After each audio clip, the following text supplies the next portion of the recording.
Checkity check. Check, check, check.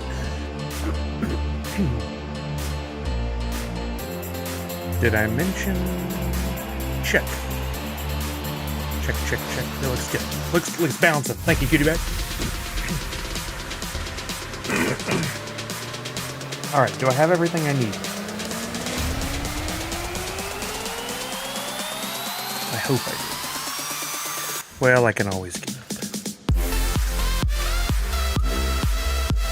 Shepard, Research Captain Prime making 25 months. And LCR949 Prime 45 months. Let's go. Oh, I know what. Something I still needed to make. Hold on one second. I'm running behind today. I am behind today.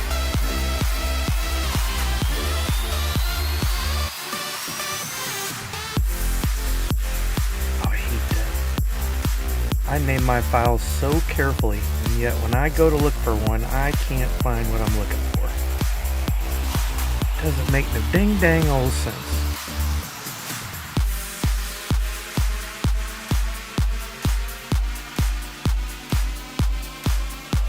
There's Shepard with Prime 25 months.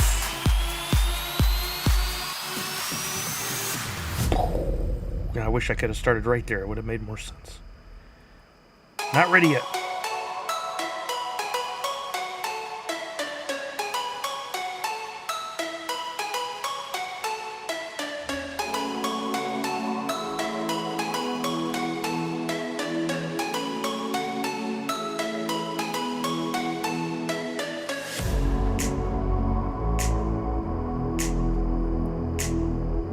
Oh, okay, Misty. I hear you. I hear you. I'm moving. I'm moving. I'm trying. I'm trying.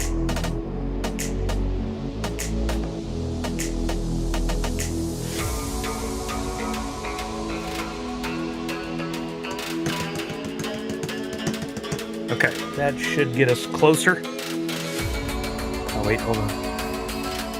Classic. I'm gonna make sure this file actually uploads.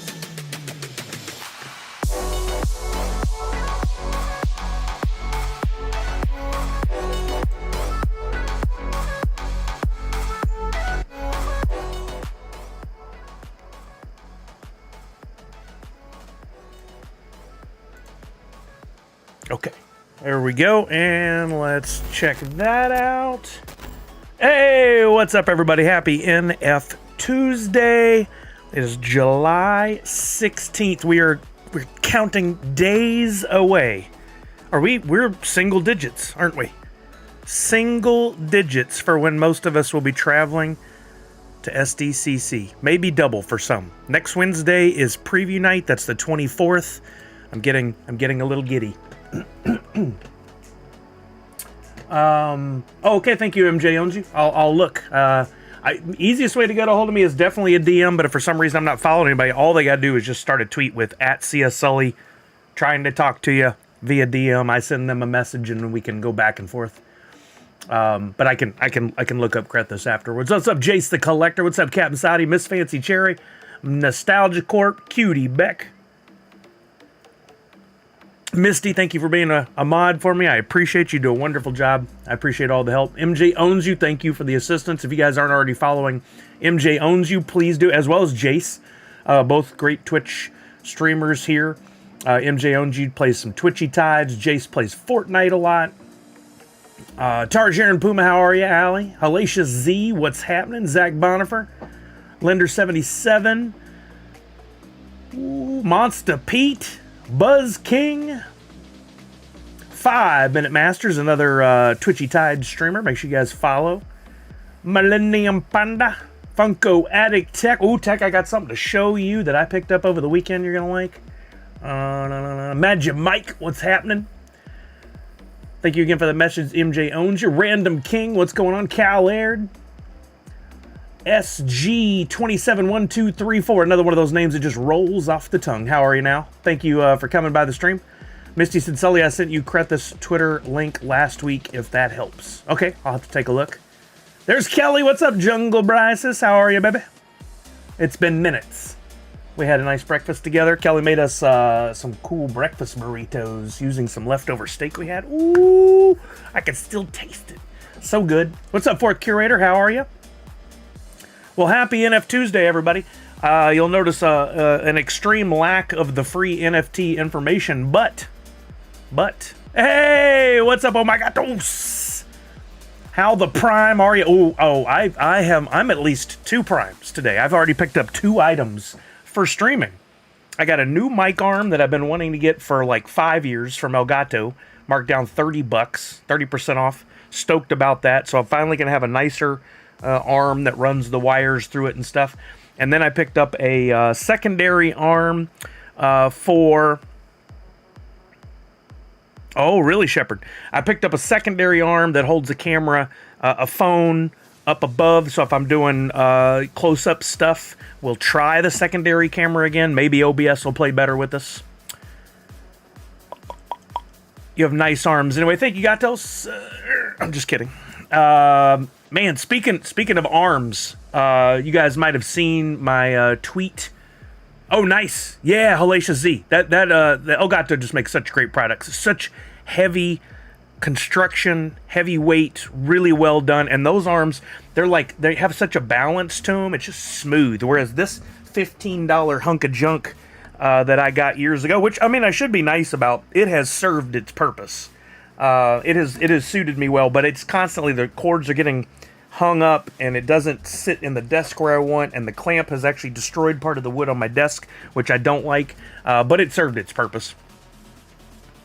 2/3 of the way to the real Spider-Man. He must work out. Where? I know I haven't worked out in a while, sadly. I've done some pull-ups and some stuff, but not real working out. These are noodles compared to what they used to be. What was I going to say? Oh, yesterday we got invited by some friends to go to a celebrity golf tournament, charity golf tournament. And I got out there and I didn't know if I was going to play or if I was going to help. Ended up helping, which was great because it's for charity, and I was going to help in any way I could. Beautiful golf course. Birdies for Bridges was the name of it. That's right, Kelly. We got hats. Didn't we get hats to bring home? And we got some swag because, guys, check this out. I do have one sneaky photo to show you. The golf tournament was hosted by and guest starred Macklemore. Macklemore was there, and I do have a shot of him lined up to swing the golf club. Yeah, Jace, I would love that, man. But that's Macklemore. What's up, Matthews Ranch? I was just feet away from him. He came over, and I was wearing... No, I wasn't the celebrity Gatos, not even close. We had ex-Seahawks players. We had I think there were some, maybe some Mariners players. There were definitely some Sounders, the soccer team, some players from there. There were rappers with Macklemore. We had some famous UW athletes who's still a coach at UW, a female athlete, super nice lady named Sarah. I didn't catch her last name. But anyway, we met all kinds of great people, and we had a good time. And Macklemore was there, and he spoke in front of us. He did a great job. 5-minute Masters rating with a party of 42. It's not really a song for this, but I'm feeling it anyway. Thank you, 5-Minute Masters. Welcome over, everybody. If this is your first time here, my name is Sully. I'm a variety streamer, Twitch partner, YouTube partner, Gold Wax ambassador, and just starting NFTuesday. And in just a minute, I'll tell everybody how they can get a free NFT from me if they can follow instructions. It's a big if. Apparently, it causes some people issues. Did they have you out there catching practice drives? Oh my God. Full armor. Full armor.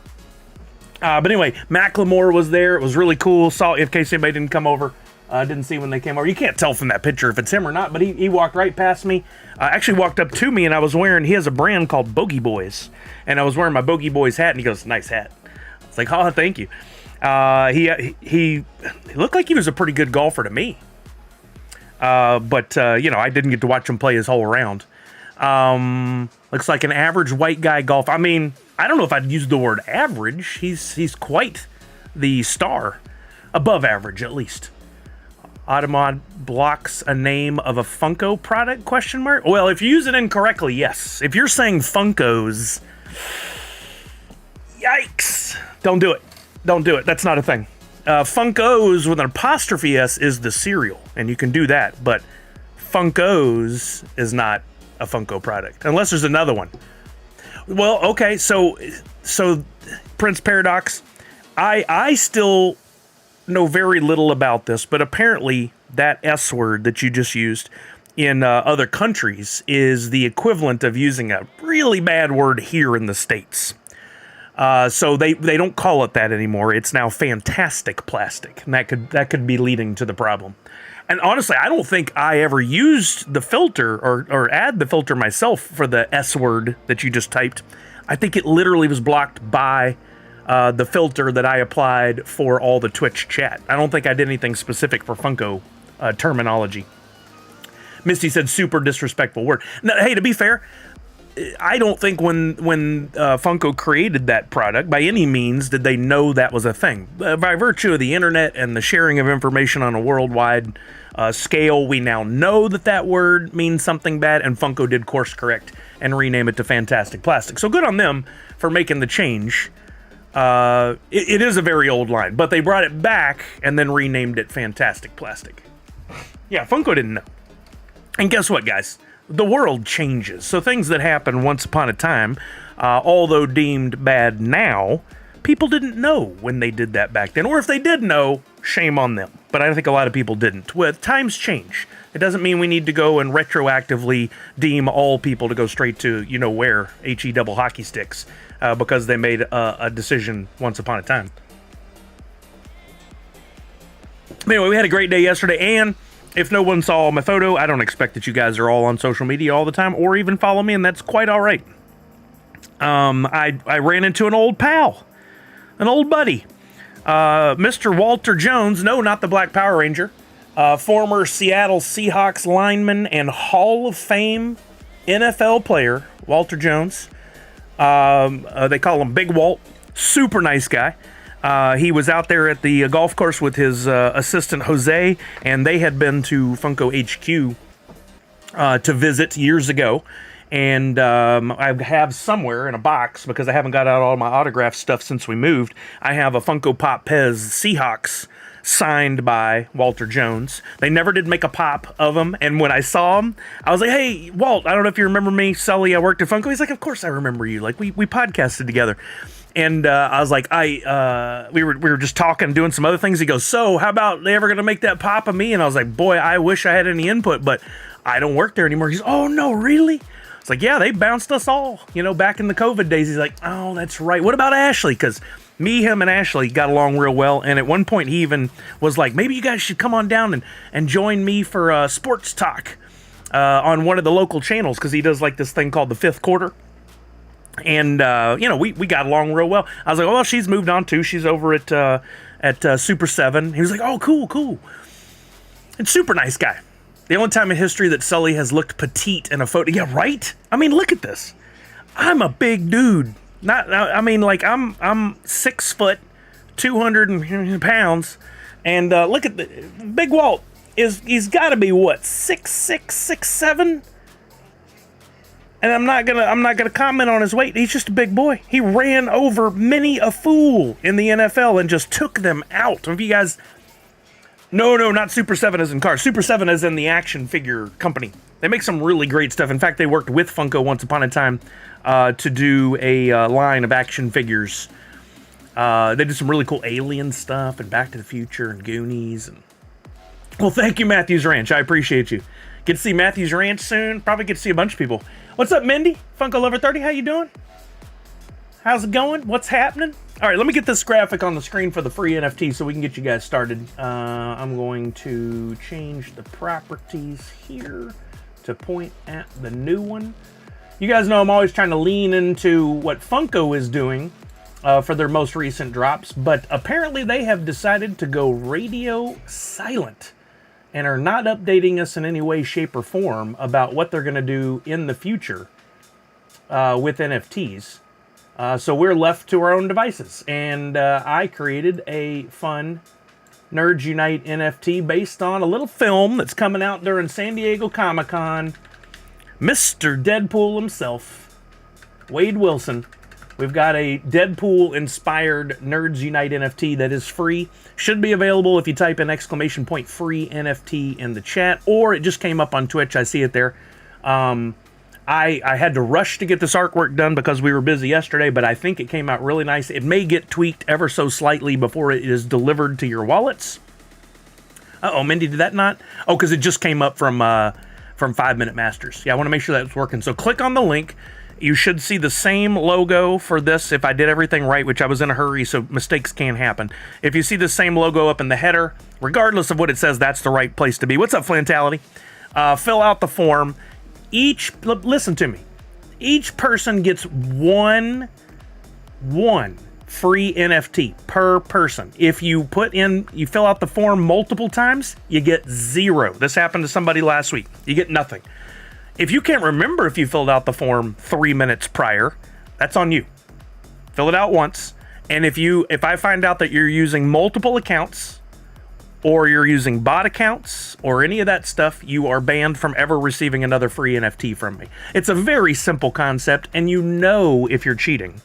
You know what you're doing is wrong regardless of if you're told so or not. But each person gets one free NFT. I'm trying to have fun with this. I'm trying to provide you guys with just always something fun to do between the free drops, the blends, whatever else is going on. And anyone that takes advantage of that, they know full well that they're doing it wrong. And they can try to justify it any way they want, but they're going to get nothing. Period. That's going to be the end of it. 5 Minute Master says, thank you, Sully. I love Deadpool. Man, this is awesome. I need one of them SOA ones. So those were a limited one put out on the market. I think they may still be available for purchase, but I could be wrong. If not, you'll have to go to the secondary market. I try to make most of my drops available for quite a while because I know people come in at different points. The blends are limited, and they go fairly quickly sometimes, but you'll see plenty of blends on Nifty Blocks right now if you haven't been over there. But the SOA ones and the what was the other one I did that weekend? The Washington State SummerCon themed ones. That was a very limited thing, only available for a limited time for the blends. So sometimes I limit them. Like next week, there may be some limited stuff. Let's see. D Knight says preach, probably in reference to the 1 per person freebie. Cheers, Sully says Alicia Z. Funko Addict Texas radio silence got me messed up because I request off every other Tuesday and hoping they don't mess up rhythm anymore. Well, you know, they take time off. Even Kelly, when she said, hey, is there a drop today? And I said, no, Funko is apparently not doing anything right now. Either is drop. We haven't heard anything. And she's like, well, didn't they do this last year? And I was like, I think you're probably right. But what we all would like to know is, can you tell us? We do get accustomed to this every other week thing. And when you get accustomed to something, change is fine. We all have to deal with change every day, but all it would have taken is a single tweet that says, guys, we're taking the month of July off to let your wallets rest. Enjoy San Diego Comic-Con and all the fun exclusives we have. We'll be back in August. That's all we needed. One tweet takes 3 minutes. I know. I've done a couple of tweets. Captions are off. Thank you, Walking Miracle. Enough preaching on that. Just wanted to say, if Funko ever happens to listen or look or drop, or please, we just want to be in the know. Just keep us up to date. It's that simple. 5 Minute Master says 100% love your logo. Thank you, my 5 Minute Masters. I really enjoy creating these, and I put a lot of time and effort. That looks like a 3-minute logo, but when you look up close at the level of detail I've put in here, I'll add it in as a full image so we can look at it. I really wanted to make it look nice, so I mimicked the Deadpool and Wolverine logo using both Illustrator and Procreate. So Illustrator for the basic lettering, made some slight changes, came in, and then added in all the detail in Procreate. So a lot of this is hand-drawn. And there is a white background. This is a previous version, but there'll be a white background like a sticker on the logo that goes in. But isn't that fun? I really dig that. I think it came out really, really good. Had a lot of fun with it. So I hope you guys will enjoy it. Again, 1 per person. And then tomorrow, if all goes according to plan, tomorrow or Thursday, I'm trying to buy myself a little bit more time so that during the summer I can spend time with the family, you know, Macy out of school, whatever we got going on. So blends may be up tomorrow or Thursday. You don't need to wonder or freak out about it or anything. If you're really excited about it, just make sure you're watching me on Twitter and you've subscribed to the newsletter.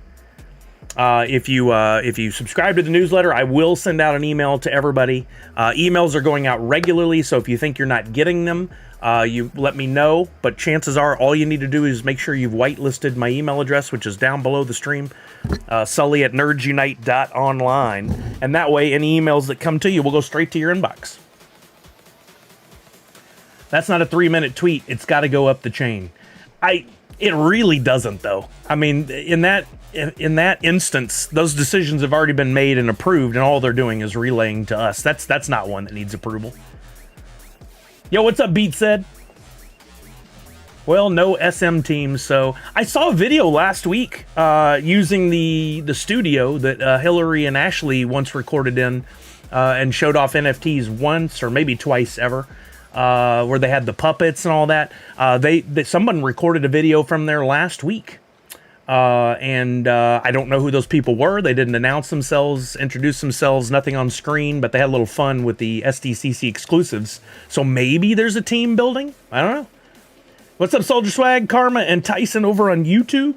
Yeah, happy NFTuesday.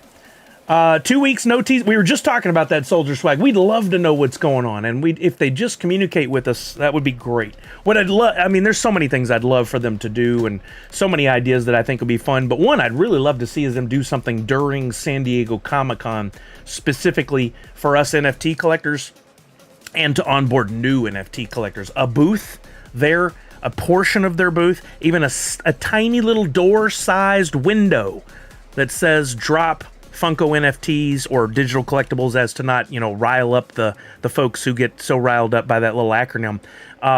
Come sign up and get a free NFT. Stop by the booth and get a free NFT. Come let us help set up your wallet, get a free NFT, etc., etc. It costs very little, but they don't do it, unfortunately. Just something that would be like a tie-in between the real world and the digital collectibles. I would love to see. Looks good, says Simshoe. Shepard says, and when they do that, people start to rely on leaks, which hurts them. Thank you. You get it, Shepard. You get it. People would buy the packs and so see, what I think they should do, Soldier Swag, to avoid that kind of stuff. Rick and Morty would be awesome, by the way. I actually just talked to my buddy who works on the show recently, and I was telling him about NFTs, and to him, it was like a foreign concept, really. He knows about them, but certainly there have been no conversations with the folks at Rick and Morty based on our conversation, unless they've been with people he doesn't work with, but he's like one of their tech guys, so he would probably know. What was I going to my phone for? Not about the leaks. Ding dangle. Oh, the packs. So what I think they should do is they should have a drop app. I know the reason they don't is because the mentality from iOS and Android, Apple and Android, is that if you do anything through an app, if they sell an NFT or anything, they get 30%. That's their rules on their store, right? But Drop doesn't need to sell anything in the app. All they need is an app kind of like TokenHead, which TokenHead's been around for a while. If you guys haven't seen it, you can go in, you can even track your collection in your Drop wallet. I can go in here and see all my NFTs, like there's my Funime stuff. And I can see current values and all that. But all they need is a Drop wallet that you can log into, and inside of here, put a QR code. You go up to the booth, you scan the QR code, they dump the whatever it is, a single NFT, a pack, whatever, in your wallet. It's yours, one per person per day, which keeps people from getting a whole bunch and flipping them. You could sell the one you got if you want. And certainly they would go for good money on the secondary market, which would be awesome because that would up the importance, the sought afterness, the whatever you want to call it. That would get the NFTs back into the mainstream, into the limelight surrounding SDCC, and it would be huge. Tech says, NU logo looks so clean, I'm going to need an extra one of those to keep in the stash. Thank you, Tech. If anybody doesn't know how this works, I give away a free NFT on Tuesday, one per person. One per person. And then you can come back on Wednesday or Thursday, and I usually have blends. But what I'll do is I'll give you a free one, but then I'll also make these available for purchase. So let's say you get your free one. All the free ones are the lowest mint numbers. You could pull mint number 1. You probably don't want to blend that because it will destroy it. You keep that one, and then you can buy yourself one of these at $1.50 to do the blend with, and that will be the same this week. Kelly said, I think this NU logo should hit the merch sure ASAP. She probably meant store, and I just didn't catch it right. The merch site. There it is. I see it corrected. Yeah, we'll talk about that. For you guys who weren't here on Friday, I launched a merch store for all the Nerds Unite stuff. Not all. A lot of the Nerds Unite stuff. But if anybody's unaware, I've been sneakily working on a little website, nerdsunite.online, here for a while. Here's the link to that. From the Nerds Unite website, and I'll put it on YouTube as well. From the nerdsunite.online website, you can sign up for the newsletter. It's in the upper right-hand corner. You can see my mouse going up there now, right below latest raid. You can click on there and you can sign up for the newsletter, which you should do if you want to get updates from me on what's going on with NFTs, streaming, etc.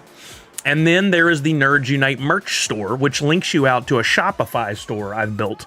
Little complicated to set up, but ultimately it's going really well. I can tell from the initial test orders that you guys started playing. I mean, they're real orders, but this is like the beta testing where real stuff happens, but I may have to find what issues are coming up. I've uploaded the Caped Hoot Seder logo, available as a hat and a shirt.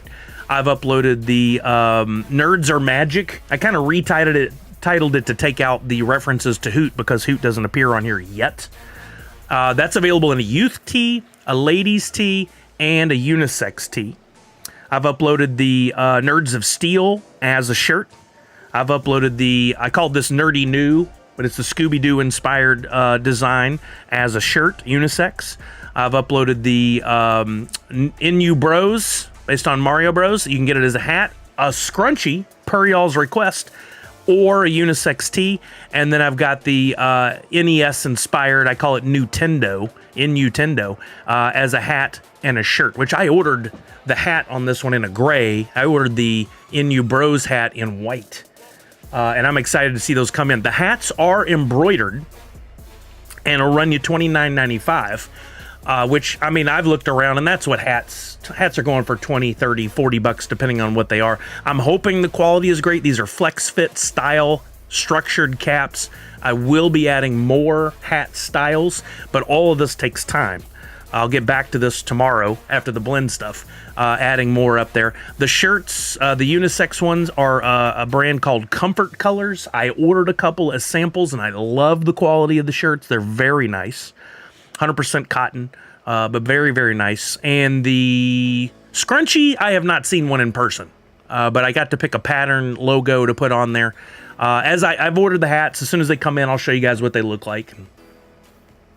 But that is available right now. If anybody wants to purchase, I don't know if your purchase will make it in time for SDCC, but you can certainly try. I did investigate adding expedited shipping options, but in order to do that, I have to get a Shopify plan that's like 5 times the cost of what I'm paying per month right now.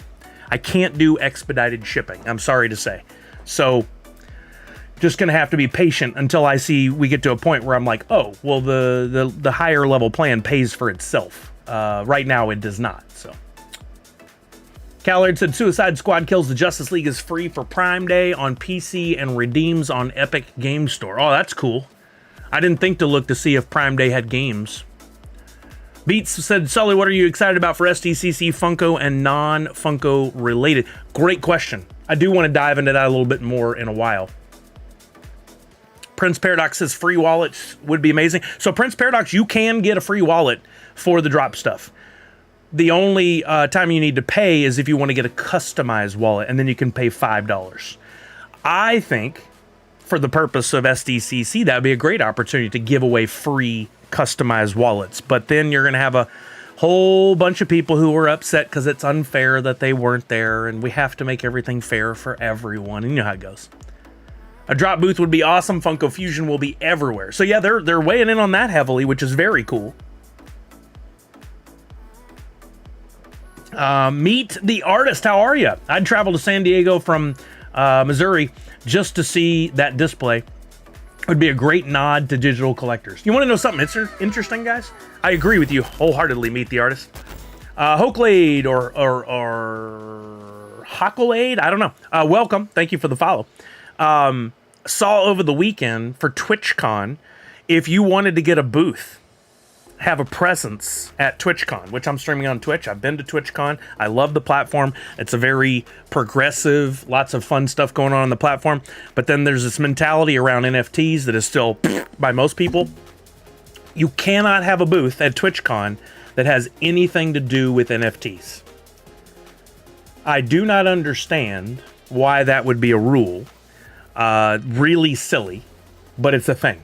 Can y'all believe that they're doing that? How many people on this platform are streaming on Twitch and bringing customers in around NFTs, and yet they won't let a booth be focused on NFTs at TwitchCon? Absolutely silly. Chance to look at the delivery address settings. MJ owns you. So I did change the store to worldwide. And so you should be able to, with some products, order and have delivered to Canada, Australia, Mexico, wherever.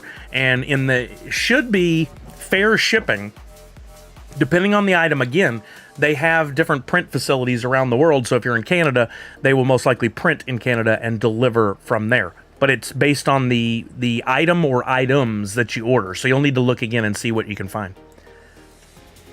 Clay Crockett says, Rick and Morty have other NFTs, I believe, as Dan Harmon is a fan, if I remember correctly. I'm glad to hear that. I'm hoping that means that the door will be open one day, because Funko and Rick and Morty have a good relationship. Funko had the, what's it called? Not the primary toy license, not exclusive. The master toy license for Rick and Morty. Once upon a time. I don't know if they do anymore. IV4Nov007. What was the app name? Tokenhead. Tokenhead allows you to track your NFTs. This was originally created before Funko bought Drop. Tokenhead. It was created before Funko bought Drop, and Drop, the guys that run Drop, originally created Tokenhead and their character Max Tokenhead, which you'll see in certain NFTs.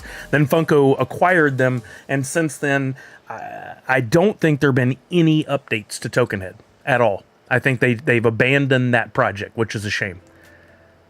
Sully, I'm German and your subs are interesting to me. Oh yeah, Flantality. Sometimes it does some wacky stuff. Shepard says, I'm not going to leak or spoil, but I'm going to say is they might have something cooking.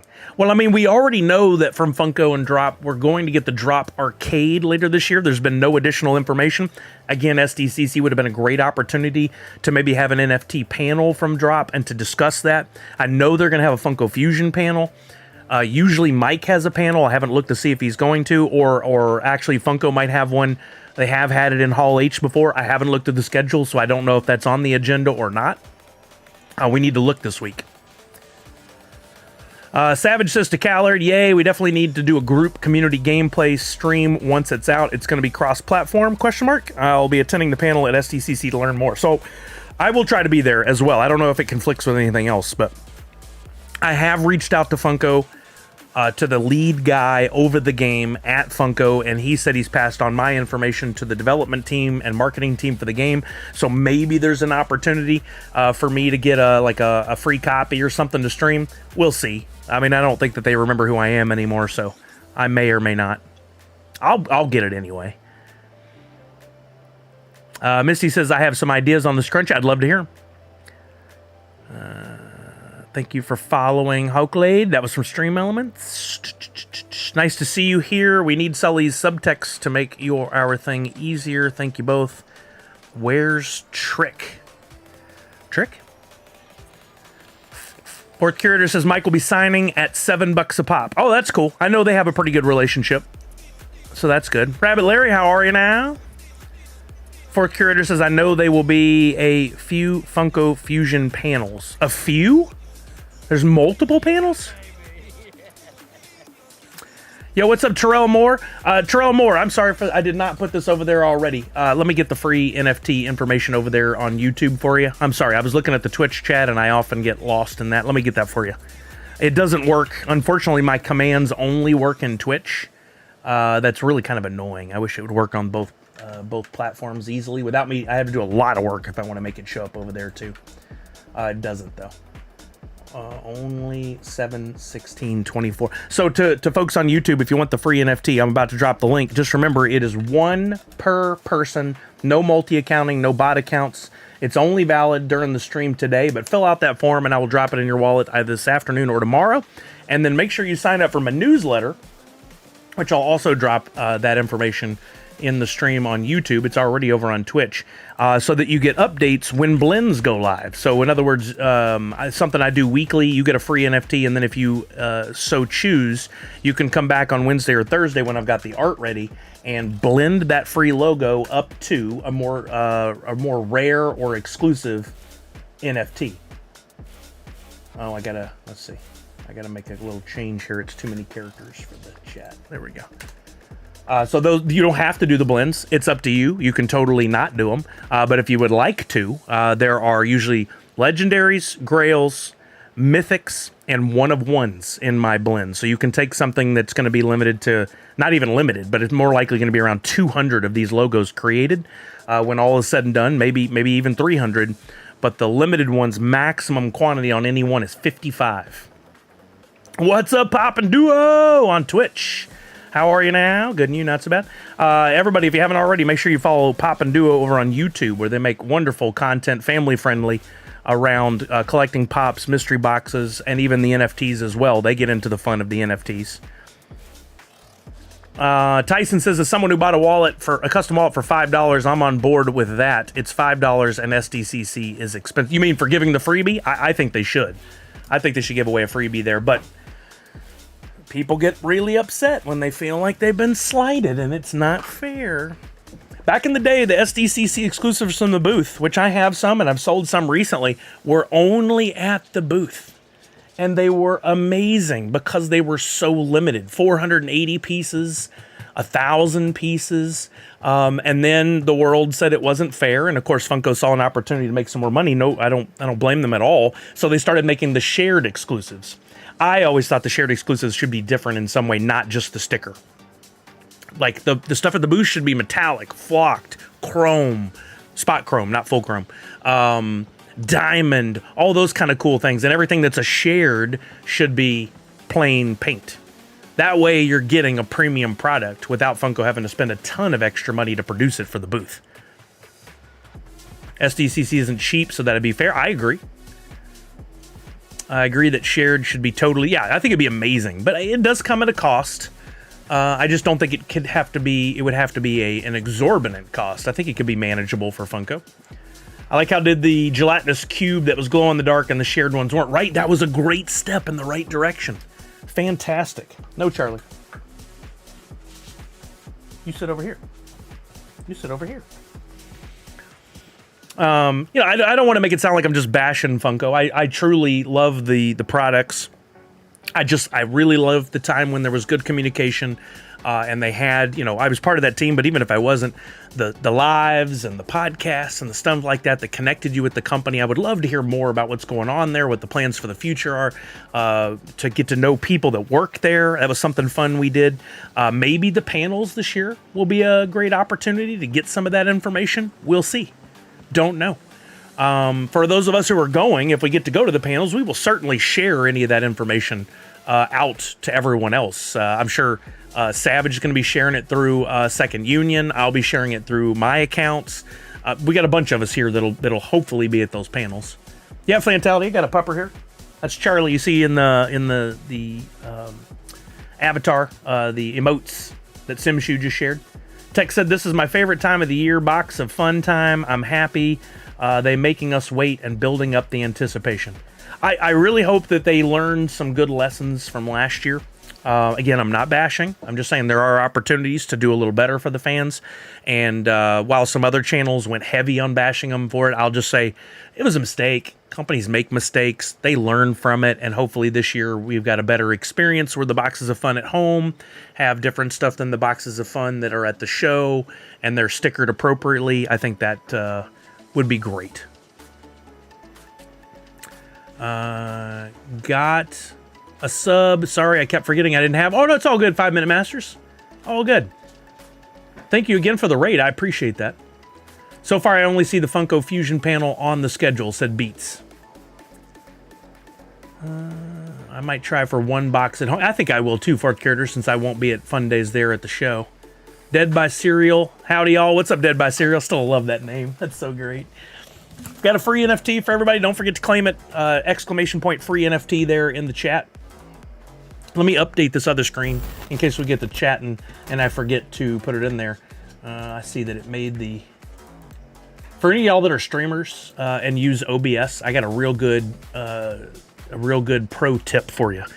When you're in your... I'm in OBS over here, and I've got a little preview window. Did you know you can zoom in on your preview window by using the space bar? So I can hold the space bar and roll the mouse wheel, and I can zoom in so that I can place things right where I want. I'm trying to place this one ever so delicately there to line up with the original logo that's behind it. And then I can scroll back out. It's so cool.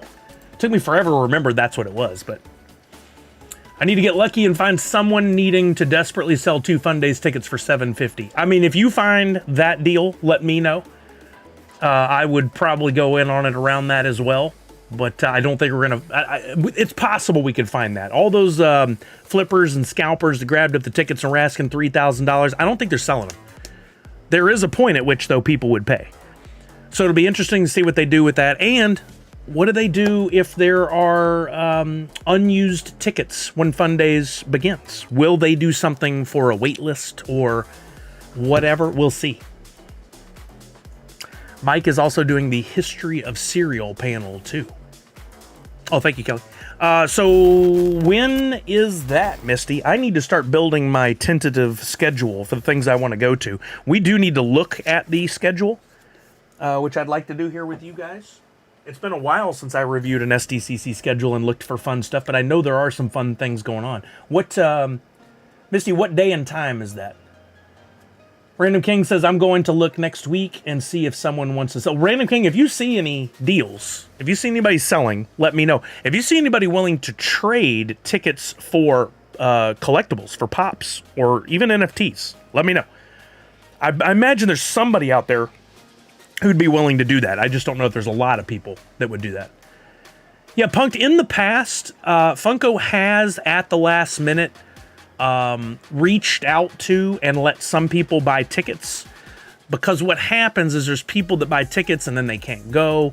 There are people that buy tickets and they're trying to get in when they're not under their name. I don't know if Funko's going to enforce that rule or not this year. Of course, I have no part in it. If they did decide to do that and really just say, you know what, we're done with this and all the flipping and the craziness. If your name's not on the ticket, you don't get in. What would they do with all those when they turn those people away? Would they then sell those spots to somebody else? I don't think they have the bandwidth to handle that, but what if they did? We need to know if there's a way to still get in, possibly. Let me see. There was a guy looking to trade on Discord, says Random King. Oh yeah, let me know. Thank you.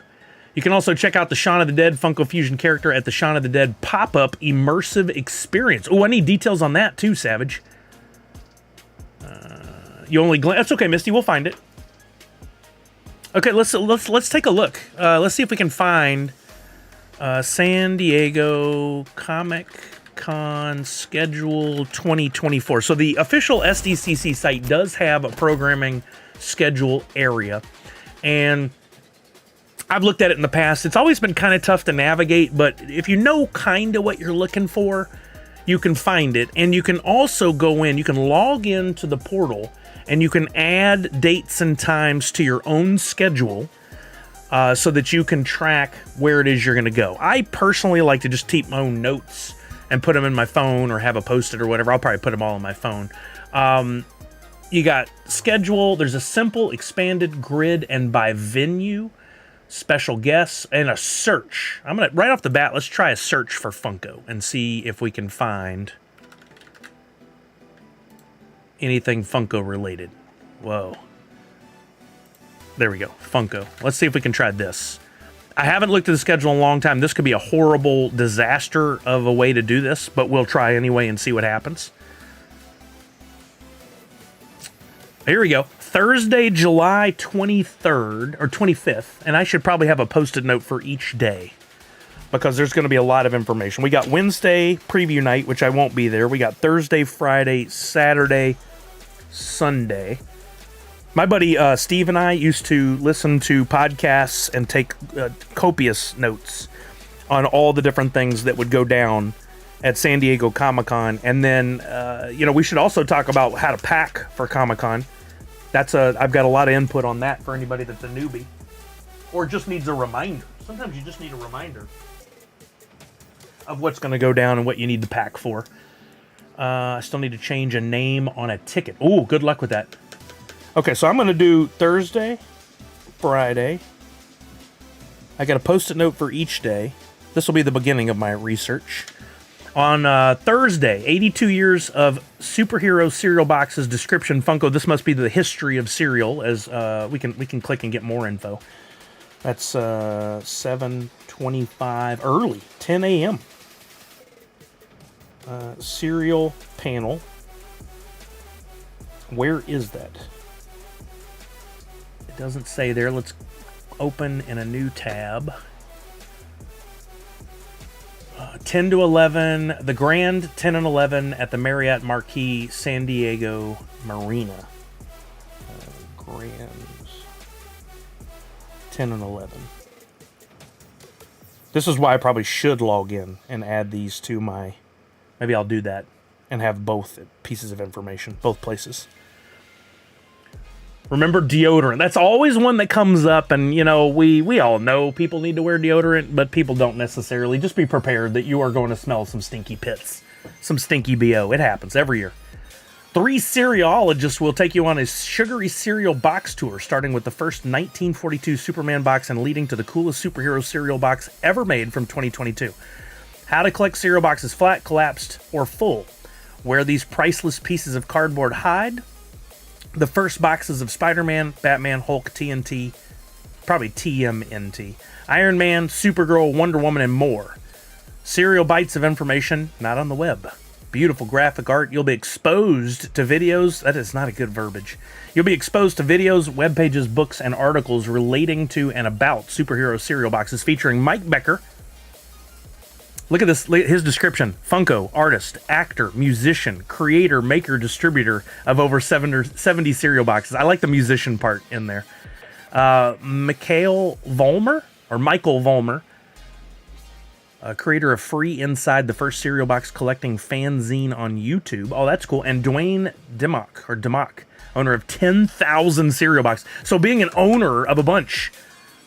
It says in their nude model. Why is that in the description for an SDCC panel? Dwayne Dimmock, owner of 10,000 cereal boxes, comma, nude model, comma, lifeguard, comma, Grand Coulee Dam tour guide, engineer, and artist. Why is that in there? Why is nude model in there? We did not need that. This is a family affair. That's insane, man. What is going on with this world? Let me try logging in real quick to this so I can add these things. Log in with schedule. Is this the same login as our badges, or is this a different thing? Don't have an account, sign up. I'm pretty sure I do, but Comic-Con 24 is using Sketch. Create an account to build your personal schedule and connect with other attendees. I'm going to try signing up with email.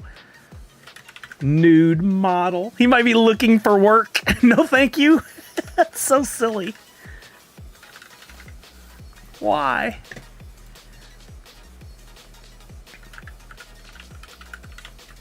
Okay, create an account. Let's see if it's going to warn me that I already have one. You already have an account. Log in here or reset your password. Okay, so it is not the same as your badge information. Now I'm going to have to do the forgot password. That's guaranteed I'm going to have to do that. Because I have no idea what password I might have used. It does not seem to be the same login. No, not for me. I don't know, maybe there was a way once upon a time to combine them or something, but it doesn't seem like mine are. Email, I'm not a robot. Continue. Now hopefully this email gets sent. Sorry, I did not anticipate this part, gang. Let me get this fixed up real quick, and we'll get back to the search. Bing bong, what's up, Nessa? How you doing? What's new and exciting? We're going over a little information about the Comic-Con schedule. We will not go over everything, but we're looking up like what Funko information is going to be out there. We'll look up Funko Fusion. Wow, this goes way back. New password. We'll go with this. I always take these opportunities to remind everybody, if you use a single password across all websites, don't do that. Stop doing that. That is bad for you. There are breaches all the time. Make sure your password is catered to the individual website.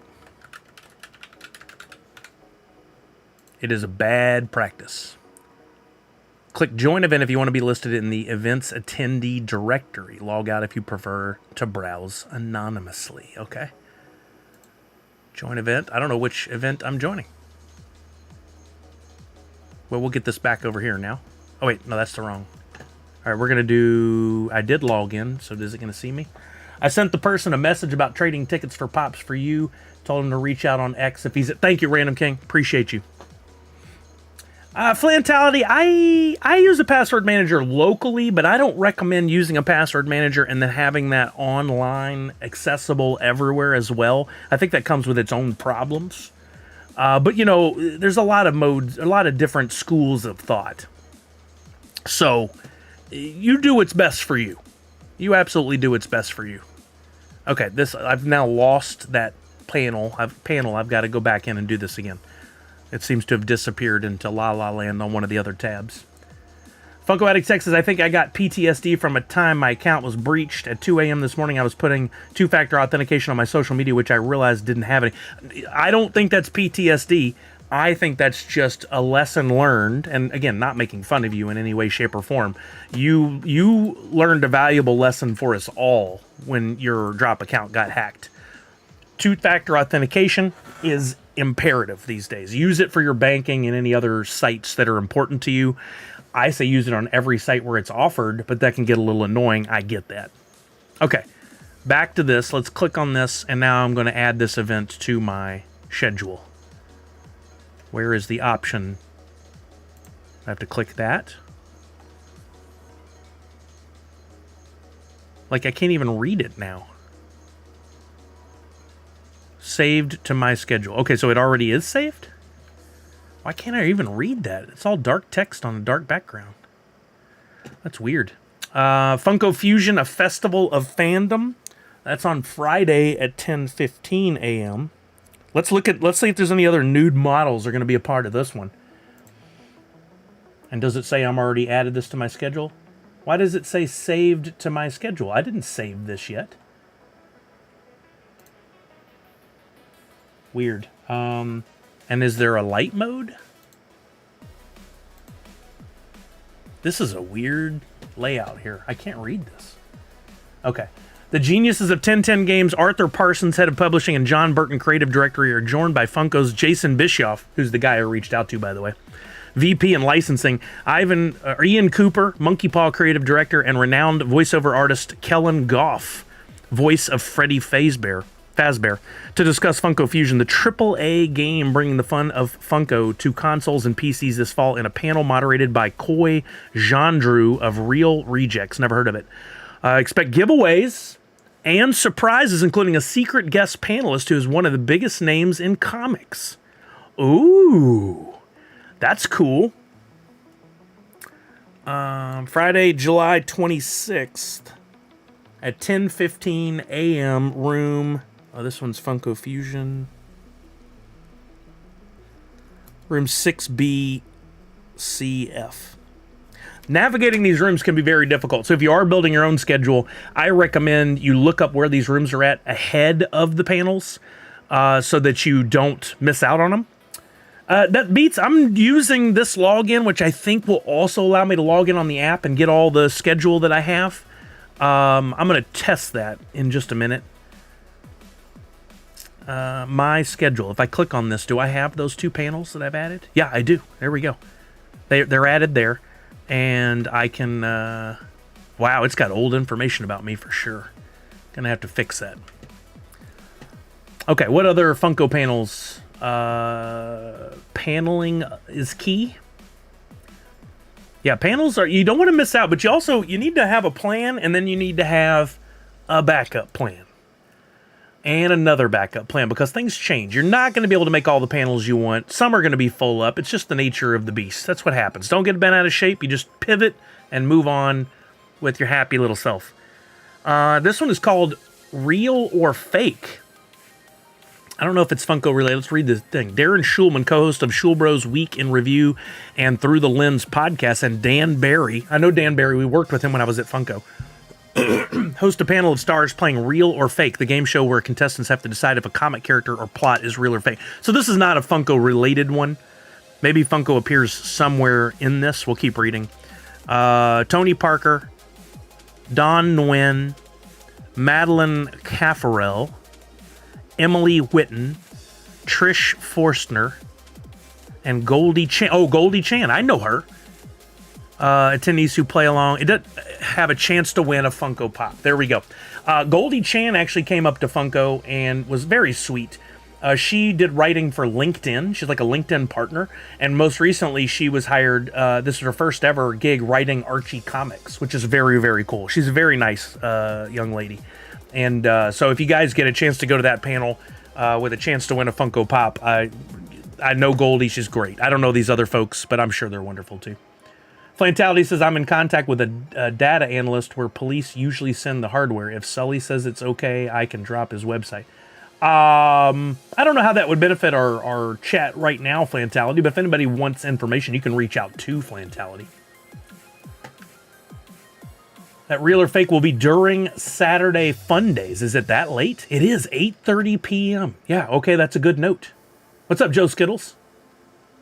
Yeah, that's a good note. Thank you for that, Beats. Okay, so that's the only 3 panels that have Funko in the title. Let's go out of this view. I'm going to go back to the simple schedule. And the way I like to look at things is I do want to look through everything and see if there's some of those little nuanced, smaller panels about topics that I may find fun and interesting. But my main focus is usually what's going on in Hall H, what's going on in Ballroom 20. If you don't know, Hall H is the biggest, as far as I know, the biggest room in all of cons. Holds 7,500 people, 7,500 people, plus the panelists. If you sit at the back of the room, you can't even see the panelists hardly. You got to watch the TVs up top. But it's still cool to be in the room. Ballroom 20, I think, holds like 4,000 or 5,000. Also a very big room. Same scenario if you're at the very back. But these rooms also, if you're first time going to San Diego Comic-Con, these rooms don't clear. So if you have a panel that you want to see at 2 o'clock in the afternoon, you may want to look ahead at the other panels that are in earlier in the day. And if those panels are big names, you may have a hard time even getting to your 2 o'clock panel. Or it could be the other way where there's not a whole lot of people going to the previous ones and you can easily walk in at 1:55 for your 2 o'clock panel and get a decent seat. Every year is different. But I recommend that you have a plan and a backup plan in case your panel is full and you can't get in. So I want to look at Hall H first. By venue. I wouldn't let it keep you from doing panels. I think I've been and had so much fun at panels over the years. I love hearing behind the scenes and seeing the actors, and you never know what free stuff you're going to get to. They give away little tickets that you can go claim, like a poster, a bag of goodies, whatever. Don't let it ruin your fun. Just be able to pivot. Go to the panel, and then when they go, it's full, or you look in and there's no seats, you can go, no biggie, I'm going to move on to the other thing. I don't think it's a reason to be like, and I'm not aiming this at you, fourth curator, this is just a general thing for everybody. I don't think there's any reason to be bitter or angry. Remember, you got like 150,000 people that are at this convention at once, and their job, I've heard the lead of SDCC before say, their job is to spread the bodies. That sounds like a murder thing, but it's not. Is to spread out the attendance. Make sure you've got people in panels. Make sure you've got people at the outside installations. Make sure you've got people at off-site panels at other buildings. Make sure you have people on the show floor. If there were no panels, or nobody went to panels, the fire marshal would probably shut down SDCC because the show floor would be too busy. It's just not made to hold everybody at once. They are always pushing the boundaries of how many people can go, and they're always watching to see if they need to shut anything down. So I say try to go to the panels. I've been in some that I absolutely loved, and I would not take back for the world. Okay, let me see if I can find... I want to look at... okay, this is how they're doing it. So Wednesday, there are actually some panels, and I think in the past that wasn't really a thing, or maybe I've just never gone to a panel on Wednesday, but that's preview night. Looks like they're showing some movies over in Grand 5. So if you're bored and want to watch a movie, I wouldn't do that. I think that's kind of weird. But you do what you want. Pacific 21 and 22 at the Marriott Marquis. Again, that's Wednesday. I don't even think I want to look through Wednesday for me, but if you want to look by venue, this is a good way to look. Thursday, July 25th. This is where the good stuff happens that I really, really like. Ballroom 20. Spike and Mike's All Ages Festival of Animation. I don't really have any interest in that. Marvel Rivals, the story, art, and sound of the game. If you're a big fan of the game, that might be fun to go to. Todd McFarlane talks Spawn movie. Ooh, that's cool. That's at 12:30 in Ballroom 20. He's actually going to be there. You also want to be sure to read on these. Sometimes they'll tell you if there's going to be like a swag giveaway or a special guest or something. You may really, really, really love Nathan Fillion, and you don't see any panels with his name in the title, but if you dig a little deeper, you'll see that he's part of something because he's doing voiceover work. So you do want to at least look through and get an idea. You don't want to miss out on these cool opportunities because you just didn't take a few minutes to research. First look at Peacock's horror thriller series Teacup, which should be in quotes. James Wan, ooh, Ian McCulloch, Yvonne Strahovski used to be on Chuck and has taken my photo before. Scott Speedman, believe he was in the Underworld movies. And Chasky Spencer, I don't know that name. Upcoming original horror series Teacup, a terrifying tale following a disparate group of people in rural Georgia. Moderated by Damian Holbrook. I know that name. Reporter, I think. Does a lot of stuff online. Behind the action of Peacock's Gladiator epic, Those About to Die. Now, this could have some big names. Roland Emmerich, director. That's amazing. Ewan Rion, don't know that name. Sarah Martins, Mo Hashim, Jojo Makari, and Dimitri Leonidas. There's somebody whose name is Leonidas that's in the Gladiator movie. That's freaking cool. Moderated by Perry Nemiroff of Collider. Collider, big reporting, lots of cool stuff for SDCC. I've met Frosty, the editor-in-chief of Collider. Interesting guy. Why is my girl not getting subs, and where can I change the settings of subtitles? There's subtitles there. If you're looking at the subtitles provided by Twitch, there usually is a little box with a CC in there on your screen somewhere, usually right there somewhere, down towards the bottom. You click on that and you'll get the settings. It seems to be hit or miss for people, but that should help. Okay, that's pretty interesting. And then Star Wars Story from a Galaxy Far, Far Away. Oh, I heard about this one. Moderated by Patton Oswalt. He's hilarious. Fantastic. From the Republic to the Rebellion, joy storytellers of all kinds. This epic celebration of creativity across Star Wars Galaxy with exciting reveals from upcoming books, comics, and games. Humberly Gonzalez, Jay Rincon, D. Bradley Baker? What? Justina Ireland, Tessa Gratton, and Kevin Scott. That's pretty cool. Yeah, absolutely. Finality, happy to help. Science of Futurama. I'm just going to hover over these other ones real quick and see if there's anything that might be fun to go to. Oh, Browncoat Meeting Room. Awesome for Firefly fans. I'm in the nerd business. How do you create and sustain a business that caters to the geek lifestyle and allows you to embrace your authentic nerdy self? I mean, this sounds perfect.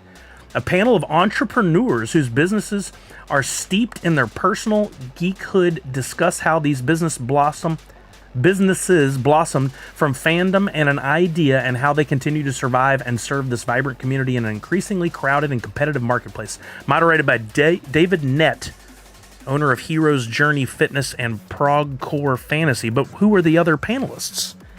I find this very interesting. 5 to 6 p.m. on Thursday, which I won't be able to go because that's when we need to be in line for Priscilla's thing. But as a backup, I'll put it here. Nerd. Also, what this does for me is I can look up David Nett and maybe reach out to them and see if they have the information for the panel available outside of the panel room, because that seems very interesting to me. Also in that Grand 10 and 11, the same room, that the creator serial panel is in earlier that day. Yeah, Patton Oswalt is one of the top moderators. I would put Chris Hardwick at the very top. Patton Oswalt probably right there in line with him. And then I have not seen Felicia Day host a panel, but I'm sure she does a great job. I don't know if Wesley Crusher, I just blanked on his name. I don't know if he hosts any panels, but he absolutely should. I've seen him on panels before. That's really cool, though. I'm in the nerd business. I took a picture of that because I want to reach out to David Nett. If I didn't know I was going to be going to Priscilla's thing that evening, I'd actually reach out and say, hey, if you have any people who jump off this panel, I'd be happy to fill in. But Toy Stories, Collecting Memories and the Fandoms That Shaped Us. I don't see any names I recognize there. But that Dan Wiesenmeyer licensing illustrator at Hasbro and Mondo. How do you work at both of those? Must be past jobs. That's interesting. Collectibles, hobby, community, and business. Also that evening. Jonathan Butler, writer and producer of CW's The Flash, will be there. That's cool. So many cool things. Okay, let's keep going. See if there's anything else. Nerdy finance, freelance tax tips to keep your money. Oh, that's random. The great pop culture debate.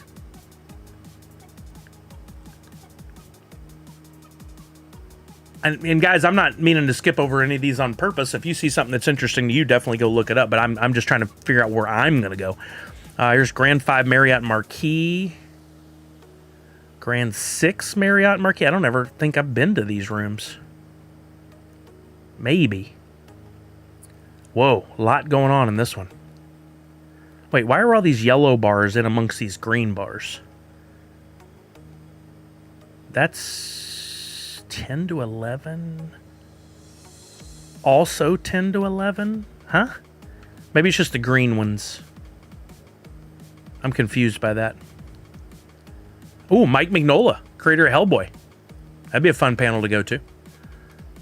Hall H, Paramount Animation and Hasbro Entertainment Transformers 1. Ooh, that's cool. Chris Hemsworth's going to be there. Keegan Michael Key, along with Director Academy Award winner Josh Cooley and producer Lorenzo de Bonaventura, who's been around the industry forever. That's a cool one for Thursday.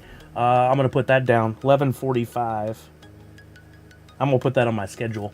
Hall H, Transformers 1. Have I lost everybody? Is this completely boring now? Sorry. But I have to go through it at some point, and I thought you guys might find this helpful, so add to my schedule. How come I don't see you adding Burger Lounge to your schedule? You tell me when it's on the SDCC official site, Funko, or Finest Funko. I don't think they're going to acknowledge that, though. Good try. Good try. Sir, you're hilarious. Celebrating 25 years of SpongeBob SquarePants. That's cool. Percy Jackson and the Olympians. Who's going to be there? Percy Jackson himself is going to be there. Jay Duplass is going to be there. Oh, I like him. From the league. He's moderating. Oh, I bet he's great as a moderator. Oh, What We Do in the Shadows farewell tour kickoff. Oh, can I make that and then also make to Priscilla's thing? I would love to go to this panel. And again, do I even get in? But I love What We Do in the Shadows so much. I would love to go to this panel. And it's going to have Matt Berry, who I ran into in the gas lamp a few years ago. Nandor's going to be there. Colin Robinson's going to be there. Kristen Shaw is going to be there. Paul Sims and producer-director Kyle Newacek. Dang, no Taika Waititi. That would be cool. What We Do in the Shadows tour kickoff. That's going to be so much fun. I hope I can make that and still make it to Priscilla's party, but it may be a little tight on getting there in time.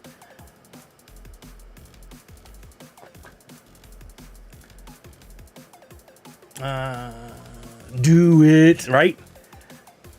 Yeah, I'm going to add that to my schedule. Wait, where'd he go? And then Marvel Studios Ultimate Deadpool and Wolverine Celebration of Life with... Oh, they have the link here. If you guys didn't see this, you can enter to win a seat. So I think what they may be doing on this one is they might clear the room after what we do in the shadows and only allow people in if they've filled out the link and they've won. I didn't realize this is on Thursday. I did enter. I think even if I won, I'd still go to Priscilla's party over this. But that would be really cool to be in the room. And I don't know that SDCC's ever done this before. We used to talk about it all the time. Wouldn't it be cool if you could secure seats by either paying or winning them for panels? And here they are doing it. Marvel Studios is doing that on Thursday. That's really cool. I'm going to add it to my schedule just in case. But I'll be at Priscilla's party, so. There's the Indigo Ballroom. That's also another big room. I don't see any that stand out at me there. Marina D. So you want to start a podcast? That's a fun one. On the Mic podcast, there's a live one. Video games, gamer to greatness. There's so many rooms. This is insane. I think I'm gonna have to skip to Friday. Room 10. I don't know if I've ever been there. Room 11. I mean, you think about spacing these people out. There's so many physical locations at that giant convention center. Yeah, true, Callard. There aren't a lot of windows. You're absolutely right. All right, let's get to Friday. Wait, is this... Where's my bar here? Wow. Remember, you can search by keywords. So if you're like a giant fan of, like, say, My Hero Academia, you could search by that, or an actor, and see where they're at. Here we go. Friday. Ballroom 20. 24th animation show of shows.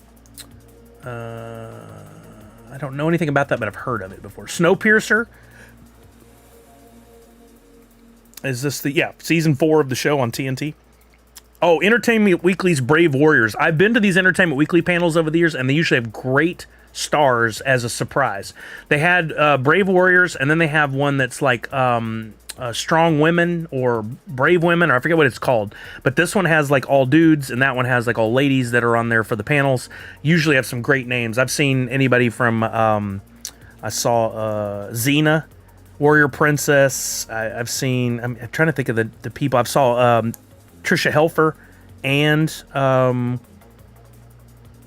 Katie Sackhoff in these panels before. I've seen some really cool panelists. This doesn't say who's going to be there, but I'm going to add it to my schedule because I always do like these panels. That's Ballroom 20 on Friday at 12:45. So that's after the Funko Fusion panel. Brave Warriors. And that's Ballroom 20. All right, Collider Ladies Night Live with Perry Nemiroff. We mentioned her name before. She's a producer at Collider. She's going to have Melissa Barrera, Katie O'Brien, and Erica Henningsen, who is in Mean Girls. That's cool. TV Guide's Magazine's Fan Favorites 2024. I don't know if I've been to this panel before. I'm not quite sure what to expect. Trailer Park, which literally just shows trailers. Dexter Original Sin. They're going to have the cast there. I don't doubt that they'll all be there. That could be fun if you really like Dexter. I kind of did not really get into the reboot, but this one's a prequel series. Grand 5, Grand 6. Hall H. The Boys. Oh, Friday at 10 a.m. The Boys. I'll be at the Funko Fusion panel, but that one would be cool. Eric Kripke, who used to make Supernaturals, now making The Boys. They're going to have a great panel. There, Lord of the Rings, Rings of Power. They're going to have the full cast there. That's Friday and Saturday at Hall H are just like impossible to get in, but amazing. Doctor Who at 12:30. I'm going to add that just in case. Walking Dead, Dead City Season 2 with Lauren Cohen. Oh, Chris Hardwick is going to be moderating. Yes! I would go to that just to watch him moderate. Walking Dead, Daryl Dixon, Book of Carol. Why is it called Daryl Dixon Book of Carol? That's an interesting... I thought they were independent shows, but I guess not. Collider's Directors on Directing with Anton Fuqua. Oh, wow, I like his stuff. He works with Denzel Washington on all his movies. Roland Emmerich, who did the Independence Day. And then Stephen Weintraub. That's Collider Frosty. The guy who's the editor-in-chief of Collider. That one I'm going to add to my list as well. I'd like to see that. 20th Century Studios, Alien Romulus. Oh, Fede Alvarez, the horror director. That one looks cool, too. I'm going to add that. I've stopped taking notes here now. Apparently, I'm just going to the... Yo, what's up, Smuck TV? Doctor Who, I wish I had a Friday badge as 4th curator. I mean, dang, man, that would be cool if you're a big fan. It's going to be a tough one to get into, but I think, again, it would be worth trying. Indigo Ballroom. We got Rick and Morty. I did talk to my buddy. He's not going to be there, or else I would say, hey, can we get the hookup on the... Solar Opposites, who's by the same people that make Rick and Morty. Bob's Burgers. Clint Crockett would be there in a heartbeat if he was at SDCC this year. Will Eisner Comic Industry Awards. I've never been to one of these before, but Patton Oswalt's going to be moderating again. That's cool. I'm going to skip down and see if I can find any other panel rooms that I might want to go to. That 70s panel? What is that?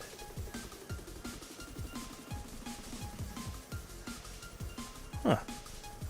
Like old comic book creators? That's cool. Room 11, room 14AB. I'm going to have to skip over a lot because there's just so much to go through. Yo, what's up, Venture Nix? What's up, Priscilla? They also have a small Q&A on Saturday off-site for Dr. Oh, that's cool. Yeah, finding out about all that other stuff that's outside of the con is a whole separate research project, which I'll continue to work on over the next week. I've been watching Twitter pretty heavily. I didn't have it up today because I've been busy all morning, but watching to see what news comes out regarding the convention. And I signed up for a couple of different parties, and there's opportunities to possibly get into some of this stuff, but you got to be pretty diligent about watching. 24 ABC, that's kind of a big room.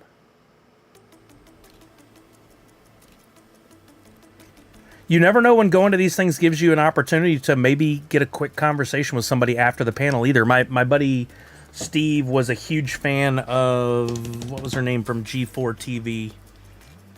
Brunette. She went on, she has a very successful podcast about like horror and spirits. Why am I blanking on her name? But he stuck around after one of her panels and got to have a full conversation with her and take a picture because it was a smaller panel. Olivia Munn. No, not her. Different one. But you're close. Not Morgan Webb. No. Olivia Munn's close, but that's not her. She was the one that was in the X-Men movies. It's close. She was also on G4, but this is a different lady. I don't think this lady's done any acting. Went to SDCC in 2019 as a vendor's guest. It was so much fun. Bucket list is to go back again. If anyone hasn't gone, I highly recommend. It's so much fun. Blues Boy. I love it every year. Even if I only got to do a couple things, seeing all my friends is like one of the main concerns. Not Sarah Lane, no. I'll recognize it if you say it. Room 3, 32AB, room 4, 5AB. Marvel Legends panel with Hasbro. Oh, that's interesting. Room 5AB on Friday. 6A, there's McFarlane Toys again. Gremlins The Wild Batch. What? Ming-Na Wen is there. Oh, that's cool. Action-packed first season filled with magic, mystery, and an adorable gizmo. The next chapter in the hit Gremlins animated prequel series continues this fall on Max. I never watched the first one. I need to watch the first season. Ming-Na Wen, Isaac Wang, AJ Locascio, and Gabrielle Nevea. That might be kind of cool. Ming-Na Wen is another one of those like geek royalty. What's up, Mocking Lazarus? Dr. Horrible screening and sing along. They're still doing it. They also do the Buffy musical every year. There's our Funko Fusion panel. Mortal Kombat 1 panel. That'd be cool. Harley Quinn and Kite Man. I don't know anything about that. Is it good, Savage? I need to watch it. No, not Gina. Hold on, I got to solve this problem or else we'll be doing this for a while. G4 TV hosts.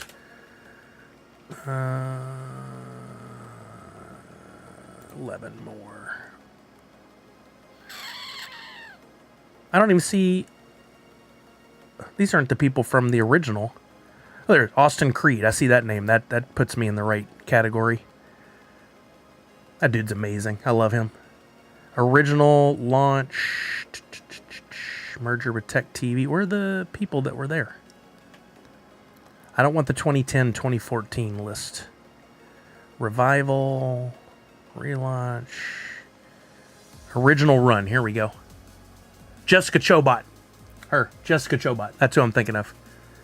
Yeah, Steve was just a huge fan of hers. He was so stoked to go see her and get a picture made with her, and he got to do it at SDCC because he just went to the panel and hung around for a little while after. Marvel Comics' next big thing. Ryan Penagos. He's still there. He's one of their, or Penagos. He's one of the guys that does their social media stuff.